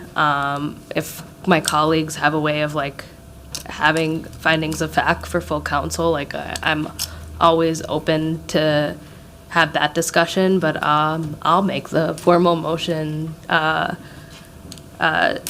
approve staff recommendation, which is the denial of the variance. Sorry, Councilmember Rainville, did you make a motion? Yeah, I so didn't- have I the didn't- clerk correct me if I'm wrong, but I did make a motion to grant this appeal due to the unique circumstances of the property. I guess I was unclear about that. I didn't I hear. did. I thought Katie suggested that you made it. I'm sorry. Councilmember Cashman suggested that you made it, but I didn't hear that. And there was no motion. Okay. So there was no motion on that. I will recognize Councilmember Cashman. Thank you, Chair Osman. I guess we'll have to take up the first motion first, but I would like to make the motion to grant the appeal with the conditions outlined. And I do think we make several different extenuating rules for Downtown 1 and Downtown 2. We're not talking about Franklin Avenue or Broadway Avenue here. We're talking about downtown neighborhoods, and there are many, many different conditions that we impose on the buildings that are in Downtown 1 and Downtown 2, and that the residents who live downtown also accept and enjoy, and that's why they want to be here. And I will just say, like, as the downtown council members here, it is our policy intention in the coming months to revise our downtown signage code in order to be more permissive so that people can find their way around our downtown. So this is not at all out of line with our policy ambitions as the people representing this area. Councilmember Chowdhury, one more time. Just a point of clarification, we have to make a motion that is either approval or denial. There's no, like... You made the motion No, first. I'm just, yes, I'm aware, but there's no, like, motion to not recommend, like, that doesn't exist. It's either approve or deny for this quasi-judicial matter, or is there... Mr. Chair, committee members, yes, it's certainly to approve or deny the appeal, but I guess another option would be to forward it without recommendation, but that doesn't, it would still have to be a final determination made at some point, and that would be pushing it to the full council. But those are the options as I see them. I would be willing to withdraw my motion if, Councilmember Cashman, if you're willing to withdraw your motion so we can forward without recommendation, so there's some findings of fact here. I would make the motion to, if that's amenable to you. Yeah, Councilmember Rainville and I will work on that in the next week before the Thursday council, Thursday or Friday next week? Full council meeting. One of the two. Friday. It's Friday. Councilmember Jenkins on the record for saying Friday. So I will withdraw that motion, and I'll make a motion to forward without recommendation. I might be out of order, but if my colleagues allow for that. That's fine. I will recognize Councilmember Allison, then Councilmember Jenkins. Thank you. I'm definitely willing to support that motion and offer my colleagues some time to find findings of fact. But I do want to say that, like, we do have different rules for downtown, but this is a quasi-judicial matter, right? If we're going to change the rules for signage, that's legislative. That's per our discretion. When we're here as a quasi-judicial body, we don't have as much discretion. We're essentially a courtroom at this point, and we do have to abide by certain quasi-judicial rules, which again, which don't involve us making sort of legislative decisions here on the dais. That's something we've got to go ahead and do in ordinance, and then we won't be here about a variance. You guys will just be installing your sign. And so I don't want us to say, well, we're going to be doing this in the future, and so we'll offer this variance now, because that'll have ripple effects in a quasi-judicial matter down the road. Whereas we could just go ahead, make the ordinance change, and not sort of compromise ourselves here in this capacity. That being said, there may very well be findings of fact. We will figure it out between now and next week. And if there are, I'm willing to support, because as I said, this is at its face, I think this isn't that big of a deal. But the ripple effects of what this could mean for us as a quasi-judicial body are really concerning to me, and I want to make sure that we're consistent. Thank you, Councilmember Jenkins. Thank you, Chair Osman. I guess I'm not sure if approving this variance would set some kind of precedence, or that we make decisions based on past decisions as quasi-judicial. The whole point of the appeal process is so that we can address whatever special circumstances that are available. But I was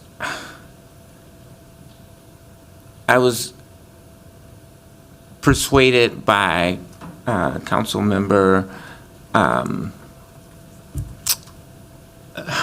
boy, I lost my train of thought with the interruptions. But Councilmember Rainville's statement that he had spoken with the neighborhood group, which is in support, and I wanted to ask the city attorney if that would be allowable in the statement findings. Mr. Chair and committee members, the findings have to address the factors that are there, and neighborhood support just simply isn't one of them. As Councilmember Ellison said, I'm aware there is some discussion at amending some signage code and being more permissive in the future, but the fact that there is plans to alter the legislative outlook in the future also wouldn't be a basis for making a finding that would be required to support one of these motions. Again, it would have to focus on a practical difficulty as in relation to the three factors that are laid out there. Thank you for that clarification. And I am inclined to support the motion put forth by Councilmember Chowdhury. All right, thank you. See no one else and speak. I will, with the Councilmember Chowdhury's motion to move this without recommendation to the full council. All those in favor say aye. Aye. And those opposed say nay. The ayes have it and the motion carries.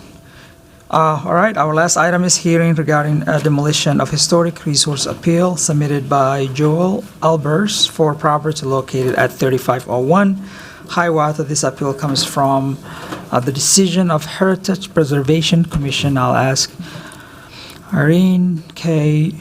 to briefly give us that presentation. I will have the staff first. Thank you.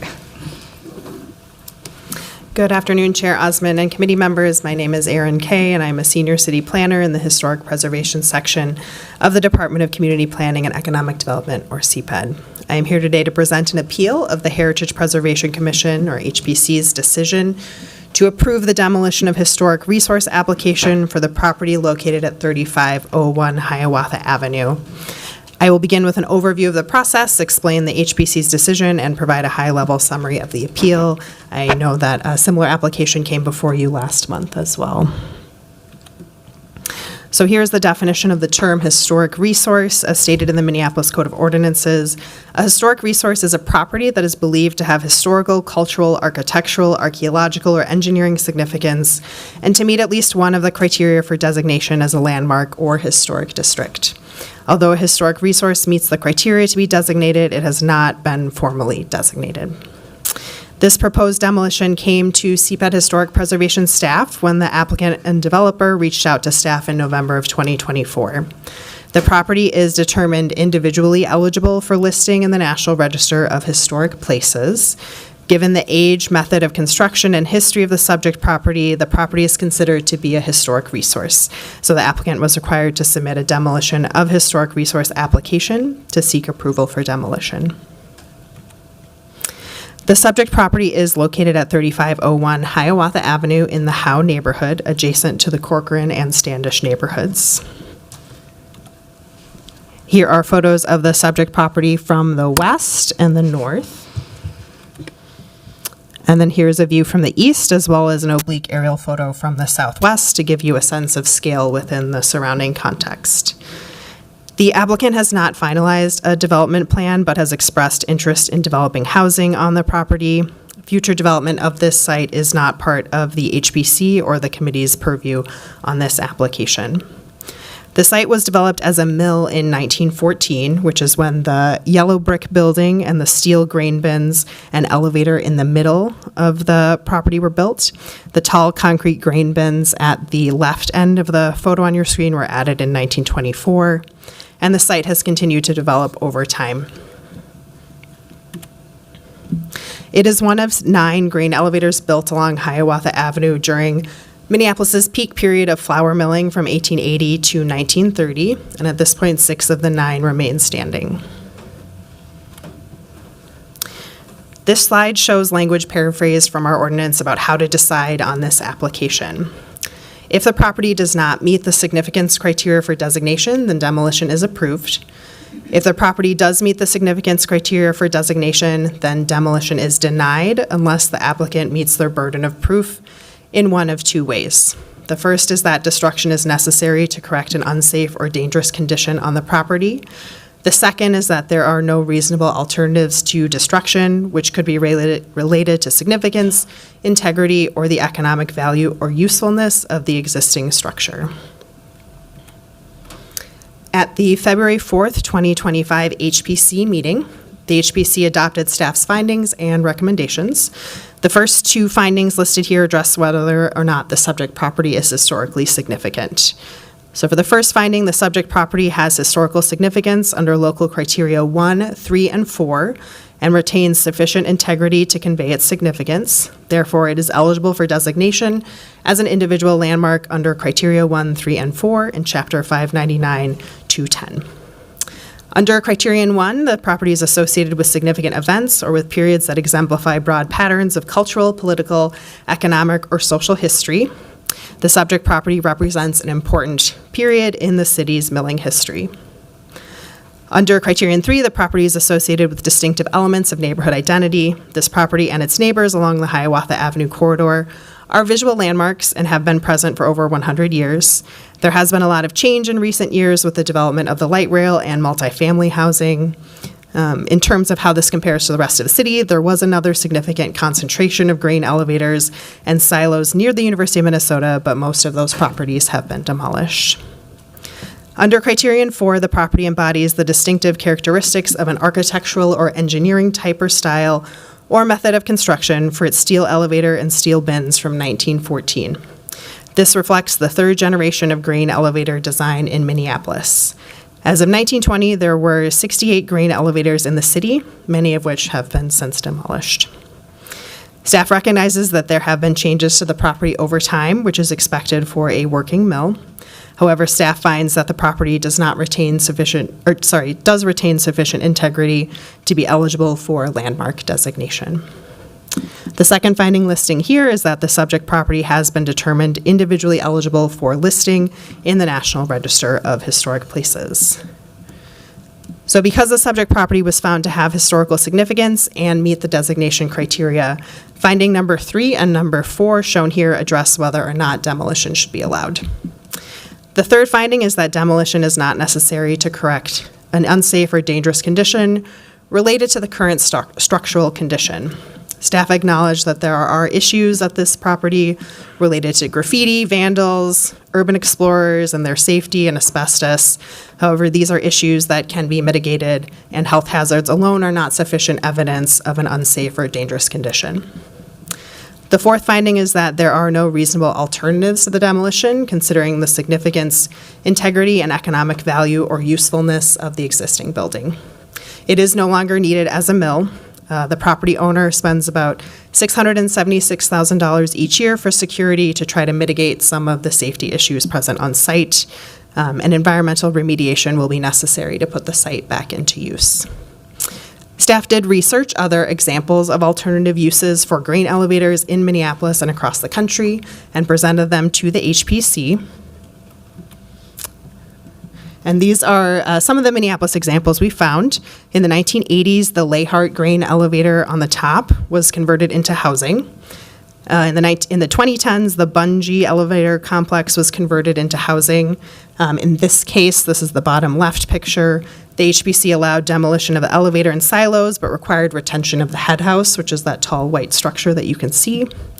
And then the Mill City Museum in the bottom right is an example where the silos have been retained and the ruins of the mill remain as an interpretive piece. Staff also researched other examples from across the country, as shown here. Some have been developed, some are under development, and some are conceptual renderings. These conversions are for housing or lodging and commercial space, and they are relatively few in number, which staff believe is because they are challenging properties to reuse. Staff did not readily find costs for these projects to offer a comparison. In this case, at 3501 Hiawatha, the developer explored retaining the mill and converting it into 25 housing units while demolishing the rest of the property. They did clarify at the HPC meeting that this would likely be family-sized units. Otherwise, they estimated they could possibly do up to 50 smaller efficiency units. Their estimate in their application was that it would cost about $28 million to implement this adaptive reuse project, including acquisition, environmental abatement, and rehabilitation, which would mean about $1.1 million per unit if they developed 25. They did not provide a detailed construction cost estimate of the specific tasks needed for rehabilitation, which is not a requirement for this application. If they were able to demolish the entire property, they would hope to provide 240 housing units at an estimated cost per unit of $400,000. They have not yet done a detailed analysis of this scenario, as it hinges on whether or not demolition is allowed. Since the property is eligible for listing in the National Register, staff acknowledged that historic tax credits could be an option to offset the costs. At the same time, it can still be very challenging to adapt grain silos and elevators following the preservation standards, specifically the Secretary of the Interior standards. Ultimately, there are many challenges to reusing properties like this one, and they require significant financial investment. Although there are alternative uses for the subject property, staff and the HPC found that there are not reasonable alternatives given the economic value or usefulness of the property. Staff also anticipate there are considerable costs to maintain or rehabilitate the building structures for new uses. At the HPC meeting, the developer shared that the silos would be challenging to reuse because they are smaller than others in the city and that they are thin. There was also discussion about different ways to incorporate the site's history into the future development. Staff received one public comment prior to the HPC hearing that was in favor of future development of the site, which was included in your packet. 2 individuals spoke at the HPC hearing. 1 person was in opposition to demolition. Comments addressed the different layers of history at the site and possibility of adaptive reuse. The HPC discussed these topics as well as safety issues with grain elevators, challenges to reusing silos, and challenges with environmental remediation in their deliberation. Ultimately, the HPC voted to approve demolition subject to one condition, which requires a mitigation plan to document or recognize the site's history prior to receiving approval of a demolition permit. The appeal was filed by a member of the public who believes there are reasonable, viable, and cost-effective alternatives to demolition and is requesting denial of demolition. If the committee chooses to grant the appeal, this would deny demolition, establish interim protection for 1 year, and initiate a designation study of the property. I'd like to make a quick note about the public noticing for this item. Public notices were sent out 12 days before the hearing, but the notice for the item described a different project. So CPED resent revised notices 9 days before the hearing, including copies to the appellant and the applicant. Since the item was noticed, I've received 9 comments from the public, which you have received. Opinions range from supportive demolition to supportive partial demolition and adaptive reuse to opposition to demolition. Comments related to the future development of the site are not relevant to today's discussion. This concludes my presentation. I'm happy to stay for questions. The appellant is here, Joel Albers, who would like to make a presentation, and then the applicant is also here, Louis Zachary from the Zachary Group, who would also like to speak. Wonderful. Thank you so much for that presentation. Yes, I will proceed to open the public hearing and give the appellant 7 minutes to address the committee. Thank you, Chair Osman and the committee. My name is Joel Albers. I'm here to appeal the agreed upon demolition of the historic 1914 ADM Nokomis grain mill at 3501 Hiawatha Avenue, which was closed in 2019. My background is in health economics research, and in the last 7 years I've been studying various properties such as grain mills. So we are here to appeal our grassroots organization called Save Minneapolis from the Wrecking Ball, that to say that there are reasonable, viable, cost-effective alternatives to demolition utilizing historic adaptive reuse, particularly affordable housing, and the substantial federal, state, and local tax credits that go along with that. In order to make this kind of a decision on a historic property, and really an iconic property that made the city of Minneapolis what it is today, made it a big city, there's just essential information that needs to be known, such as a feasibility assessment. How can you make a decision without knowing, alternative scenarios, even basic alternative scenarios? Architectural models, square footage, cost estimates. And so in the absence of evidence-based data, it becomes an unaccountable process. And you have the handout that I have here. I don't have a PowerPoint on this, but so on page 2, for example, this is a photo that I took. The description's on the next page. But what I'm trying to point out here is we need to know what adaptive reuse would look like of these historic grain mills. And the city planner, Aaron Kay from CPED, just pointed out numerous examples of successful adaptive reuse to housing, both in Minneapolis and nationally. So here is the mill house, the actual mill here. It's 6 stories. This is where all the processing takes place. There's 17 windows across per story and 6 lengthwise, and then the width is 6 windows. Easily, there could be 100 to 120 units of affordable housing in this building, which I won't repeat because it was already stated by CPED that this building has structural integrity. These are safe buildings. Yes, there's always going to be mitigation of buildings. Okay. Now this next building here to the left is about 1/3 the size of the main the 6-story processing building, and that's where the conveyor belts bring the processed flour and wheat on their way to the silos. And that could create, for adaptive reuse, that could be about 25 units of affordable housing is what we're talking about here. Okay. And then let's look at, I think it's the 3rd page here. There are actually 12 silos. As the conveyor belt brings the processed flour and wheat, it then goes up a grain elevator into the silos. There are 12 silos here. You can see from one of the photos that was shown by Aaron from CPED that even this circumference silo can be used. You can use these concrete silos for adaptive reuse for housing. You just saw numerous examples of this, okay, in the PowerPoint. And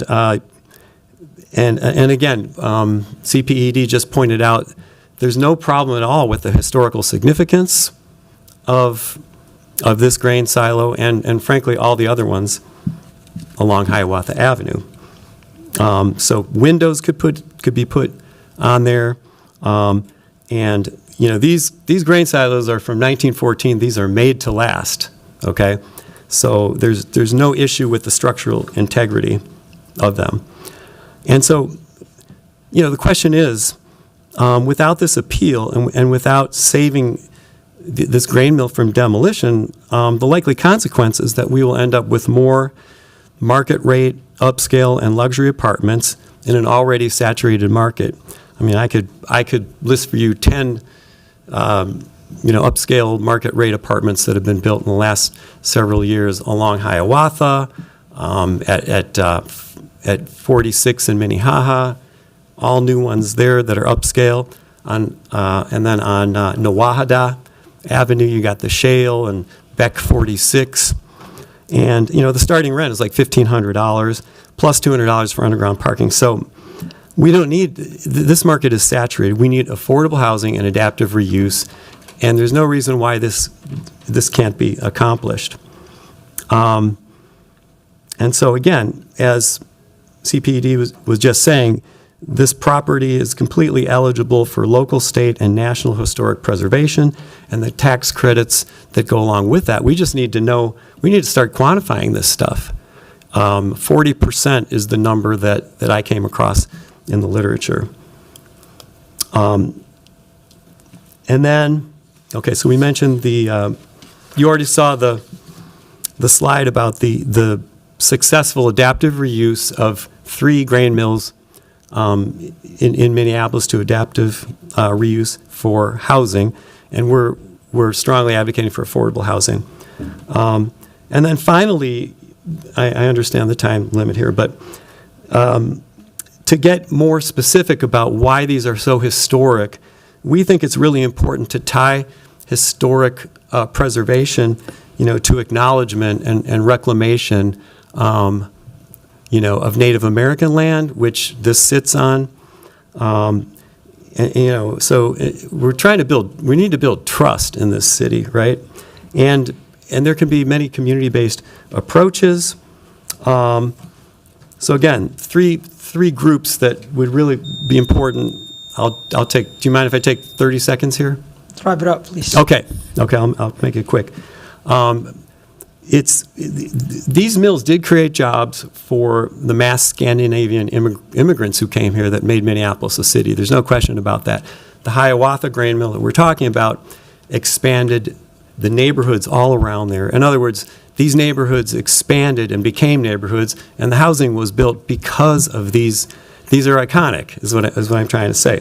So I already mentioned Native American acknowledgement and what can be done in terms of reclamation on this land and these buildings in terms of housing, solving the homeless crisis. Thank you.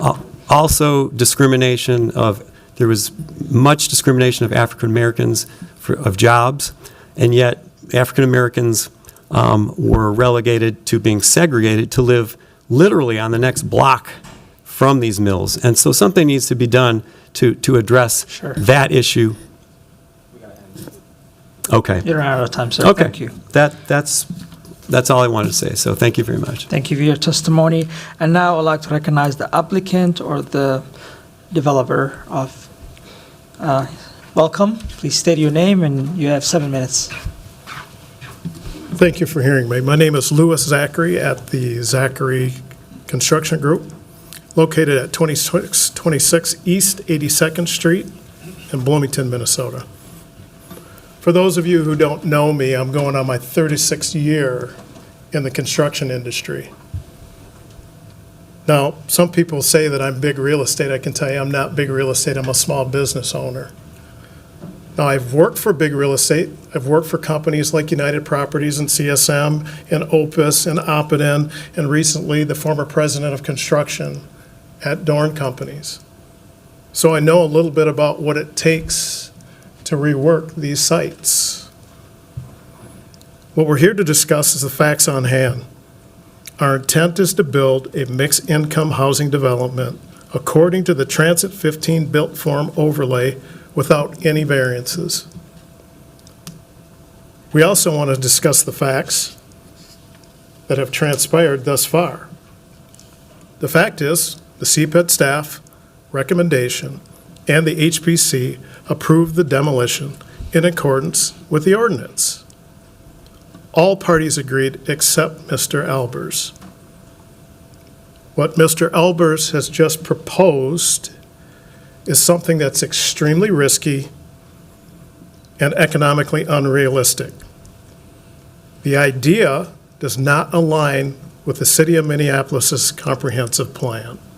Plain and simple, the bodies that we have entrusted to make these decisions have already approved it and agreed with our position. In fact, our vision for the site aligns with the greater comprehensive plan of the city and the county. Equally important, we're not seeking any variances for this Transit 15 corridor. Facts. We'll be seeking consultation from the Planning Commission as well as the community stakeholders as we continue to look for development on this project. Now, relative to the 2040 Comprehensive Plan, we'll be addressing over 15 of the policies with our vision for mixed income plan. And I'm not going to sit here and read all of those policies for you because I don't have the time to do it, but I'll whiz through a couple of them very briefly. Policy 1 is access to housing and increased supply of housing and diversity in location and types. Policy 38, affordable housing near transit and job centers. Policy 33, affordable housing in production and preservation.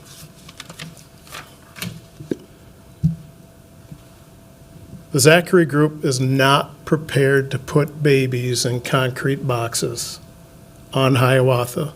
As an organization, we just can't do that. The mill is not an apartment complex, and converting a flour mill to apartment makes about as much sense as converting apartments to a flour mill. Policy 18, development near metro transit stations to support development near existing planned metro stations. It's less than 2 blocks away from that. And Policy 96, cultural heritage and preservation and recognition. We're addressing the preservation in accordance with the mitigation plan that we have already presented to the HPC. And I'll be brief. I'll be closing. We have photos up there for your viewing. The Frown Mill and the Nokomis Mill. One of the mills is a poster child for how you do not want to try and do adaptive reuse. And you all know the story of the Frown Mill.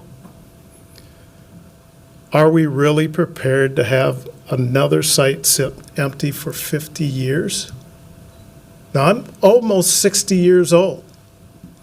If nothing happens here tonight, I'm going to tell you, I'll probably be dead and gone before something gets developed on this site. And that's a fact. The fact is, my organization, we're trying to move the city forward with a progressive manner that will increase the tax base and help solve the housing crisis in the city.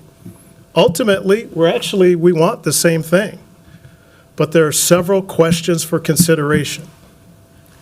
Are we going to say that the 2040 plan doesn't matter? Are we prepared to put babies in concrete boxes? Are we going to say that the CPED staff was wrong? Are we going to say that the HBC was wrong? And are we going to say that we don't care about high-density housing that maximizes affordability? I'm charged with data and facts. It's as simple as that. And in my business, hoping to get grants in this particular political environment when the federal budgets are being hit with a switchblade is not a good idea. Lastly, I'd leave you with this. I'm going to quote President Obama, and his quote happens to be on the homepage of the Longfellow Community Council. Change will not come if we wait for some other person or some other time. We are the ones you have been waiting for, and we are the change that you seek. Thank you. Thank you. Now, I want to continue the discussion, public hearing for the public. I see here is Nia Buzak, Ward 9. And then next person will be Deborah Anderson. Welcome. You have 2 minutes, sir. Good afternoon. Good afternoon. Thank you. My name's Nick Puzak. I own 3556 Snelling Avenue, so I have a little bit of skin in the game. We've been there 23 years. I live in Minneapolis and worked in real estate for 40 years. I'm retired now as a licensed appraiser, so I have my first inclination is just professionally to consider the tremendous infrastructure that's been already invested in there along our light rail line for Minneapolis. Today, specifically, I came to speak on behalf of two of our female-owned businesses. They're at 3556, which is kind of on the hind end of this parcel, but it's impacted. And it would be impacted, and has been impacted for however many years now, by the problems with this parcel. And although the owner has private security out there, somebody mentioned $50,000 a month, the conditions in this specific area would be far worse if it wasn't for the tow truck drivers at Cedar Towing who are around this parcel 24/7. And that is ultimately the neighborhood private security that nobody's paying for, that you would have a lot more problems in this area if it wasn't for the gentlemen who are driving those tow trucks. That's just kind of a nuance of what would be really bad around it. The females are very much appreciative of those guys. Sorry, you run out of time. I took the opportunity to talk to two of my friends in the neighborhood. They're owner occupants. They both support demolition, which is very interesting. And the highest and best use, as an appraiser, I appraised the silos converted to residential. People don't want them. That's too much wasted space unless you own curved couches. Gotcha. Thank you. Thank you, sir. And thank you for your public service, Councilmember Jenkins. Hi, welcome. Hi, I'm Debbie Andreessen, and I think there's a hidden gem of, going with adaptive housing, and this is kind of cutting edge research. That why our brains prefer curves is one study, and another one is the impact of room shapes on affective states and creative output. That's by Kay Stockman, Reagan, and Obama. And these are published in scientific journals, and they measured heart rate and affect state and creativity and divergent thinking. That all those things went up by being in kind of circular states. And this has kind of got me excited about it when I was kind of looking at this thing from my friend Joel. And they did real extensive, okay, 1 minute, okay. They really went through the whole gamut with, using certain scientific parameters and all this stuff, and people did a whole lot better, in circular spaces, and we don't know this, but their creativity was way up, and they actually want to use this for rehabilitation. So here we've got this space that could house a lot of people and kids, and who knows, 30, 40 years from now, they could look back at this, wow, this whole population was so creative and they gave our world this much. And I think we should look at that. And also, by tearing everything down and starting from the beginning, I know this isn't how the world works, but this is what I value. Right now, California, and all these places, environmental disasters, they need the building materials. So, anyway. Thank you so much for your testimony. Are there anyone who would like to speak on this item? Welcome. Please state your name and. My name is Sterling Brown. I'm a junior developer. I live at the Shell apartment, and I'm actually moving out of this Shell because we have Tent City starting to move to the Falls. We all need apartments, so kind of leave it at that. Thank you. Thank you so much. See no one else to speak. I'll close the public hearing. I'll recognize Council Member Allison. Thank you. Just wanted to have a few questions for staff, and then I do plan to make a motion. But I definitely understand the impulse for wanting to lean into preservation, but I also understand that it's not always possible. But I wanted to. There were some of those examples of those of conversions, and I was curious to know. And you might not know this, but were those developers who converted those, were they compelled to do so, or did someone have a vision and sort of like engage in those projects? Do you know? Chair Osman, Vice Chair Ellison, I do not have an answer to that question. I think it probably varies across examples. I think one development that's near the beginning is Silo City in Buffalo, and it was hard to find information of kind of how far along in that project they are. Some probably have used tax credits, but I don't know the specifics of those examples that were shared. Okay, but one thing that's certainly true is that the year that they were built, whenever they were done, we got some newer projects. That's going to affect cost, right? And so something that might have been feasible 30 years ago, a conversion that might have been economically feasible, wouldn't necessarily have comparable costs today. Is that fair to say?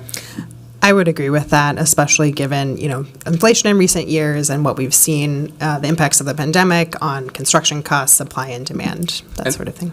And then, could you remind me again? I know this was covered, but what's the current use of the site right now? So the current use, we categorized it internally as vacant. It's still owned by EDM Mill, but they closed the milling operation in 2019. Got it. And then, let's say hypothetically we're 10 minutes, probably 30 minutes into the future here, and the demolition is granted, if it's granted by this committee.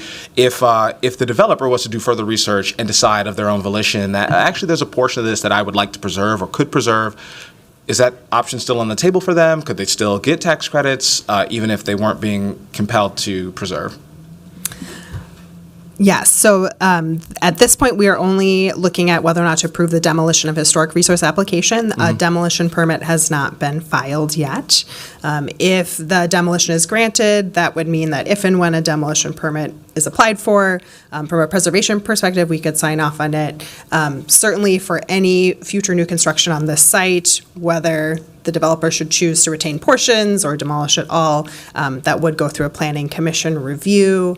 And so there would be much more opportunity to review what it would actually be proposed for the site. Right, but denying this appeal wouldn't automatically say you can't preserve any portion of this site.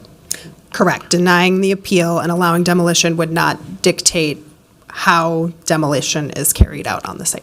Right. Thank you. Those are all my questions. But, I'm going to go ahead and make the motion to deny the appeal. I think that, the Heritage Preservation Commission and all the other bodies who have ruled on this, our own staff who have given their advice, I think they've guided us well here. I think that there's still a long road between here and breaking ground on any future project, and I know that that's like kind of immaterial to the decision here. But I think that we have cause, and I think that we have findings to go ahead and move forward. A lot can happen at this site. It's not going to be. We're not going to be. Processing grain at the site, and I just think that the conversions, the desire for affordable housing, any developer will. Affordable housing, by the way, is most of it subsidized, right? And so that's sort of a project that we're also sort of implicated in if that's a future project that occurs there. And so I don't know if I quite believe that new units would be 400,000 and then the other ones would be $1.5 million, right? Like that, those numbers I don't know, but certainly preservation would be a lot more expensive regardless of what the actual end numbers are. And so for that reason, I think that it is worthwhile for us to deny the appeal and uphold staff's recommendation. And I'm here for open to any other discussion. Thank you, Councilmember Cashman. Thank you, Chair Osman. No, I agree with the motion and will support that as well. I'm a huge fan of adaptive reuse, and I'm aware of the historic value of mills in our city, including the Fruin Mill, which you mentioned, which is in Ward 7, that we're all eager to see, have new life. But as far as I'm aware, no one with jurisdiction over this Nokomis Mill is bringing forward a vision, or here's my adaptive reuse vision for housing. And I'm guessing that in the state of disrepair condition that it's in right now, a project like that would not financially pencil out, even with tax credits. So denying the demolition would essentially be based on a hope and a wish that someone would bring forward a whole bunch of money and a vision for housing. But at this time, it's a far greater benefit to the public to allow for this property to have new life as a mixed-use development. And more housing in our city right now is desperately needed, especially since we're seeing such low levels of investment in housing in this moment. So support Councilmember Ellison's motion. Councilmember Chowdhury. Thank you, Mr. Chair. I wanted to see if the developer would be open to a couple questions.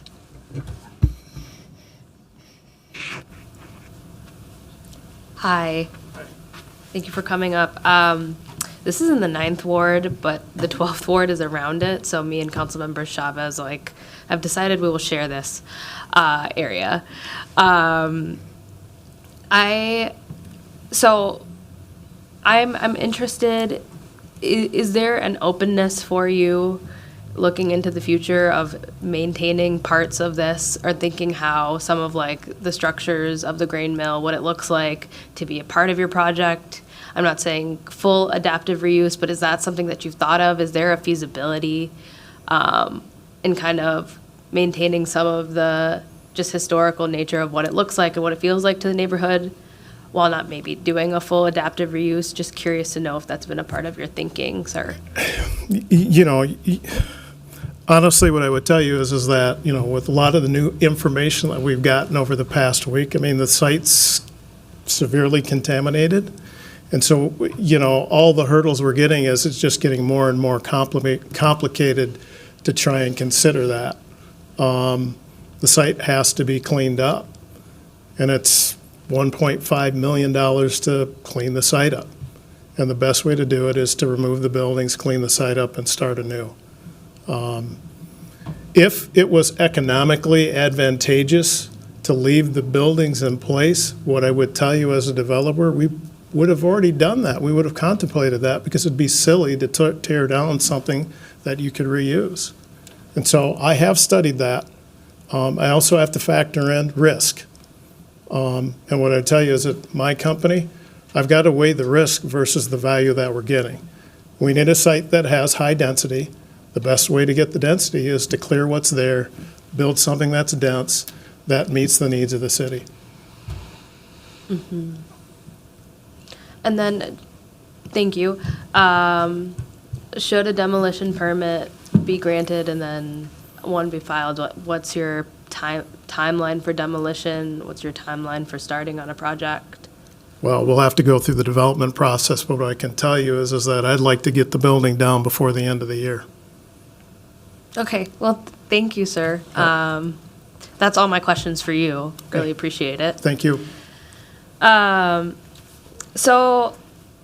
as a council member that represents a lot of the people around the area, one thing that has been a persistent phone call that we have received is the issues around the graffiti, safety issues around individuals breaking into the grain mills and the silos, teenagers climbing up on it. I went on a fire ride along, and that was an issue that they cited to us. And neighbors have for a really long time mentioned what's the plan for activation on this site? I certainly see the Mr. Albers' point about wanting to preserve these green mills, and I do think there are things that we have to weigh out in this matter, right? I think as a supporter of adaptive reuse, I'll just echo, if there was a vision here for someone to do adaptive reuse on this site and invest the capital, then that's something that we could look at too. But without the vision, without the investment, as a body, we can't compel a developer or a landowner to do adaptive reuse. That's not within our jurisdiction. That's not within our purview.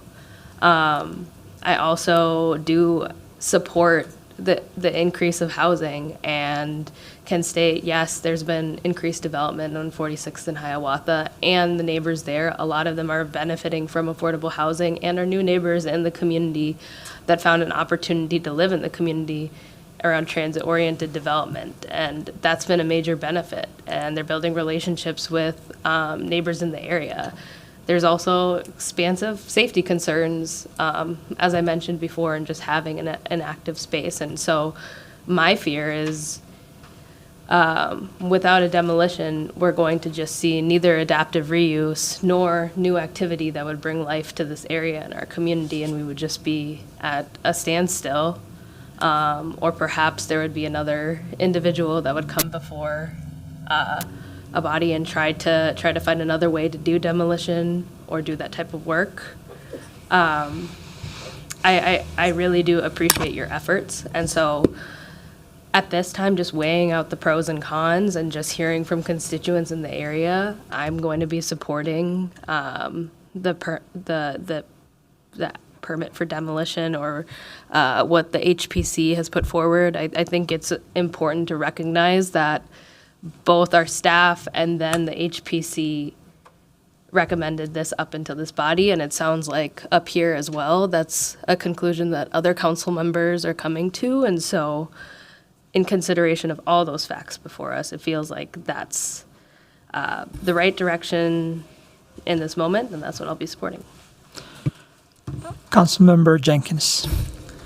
Thank you, Chair Osman. I guess I'll just risk being redundant, and only for the fact to really clarify that I too am a huge proponent of adaptive reuse. I've worked tirelessly on the Midtown Global Market, which was a former Sears building, and it was a big challenge to redevelop that site, but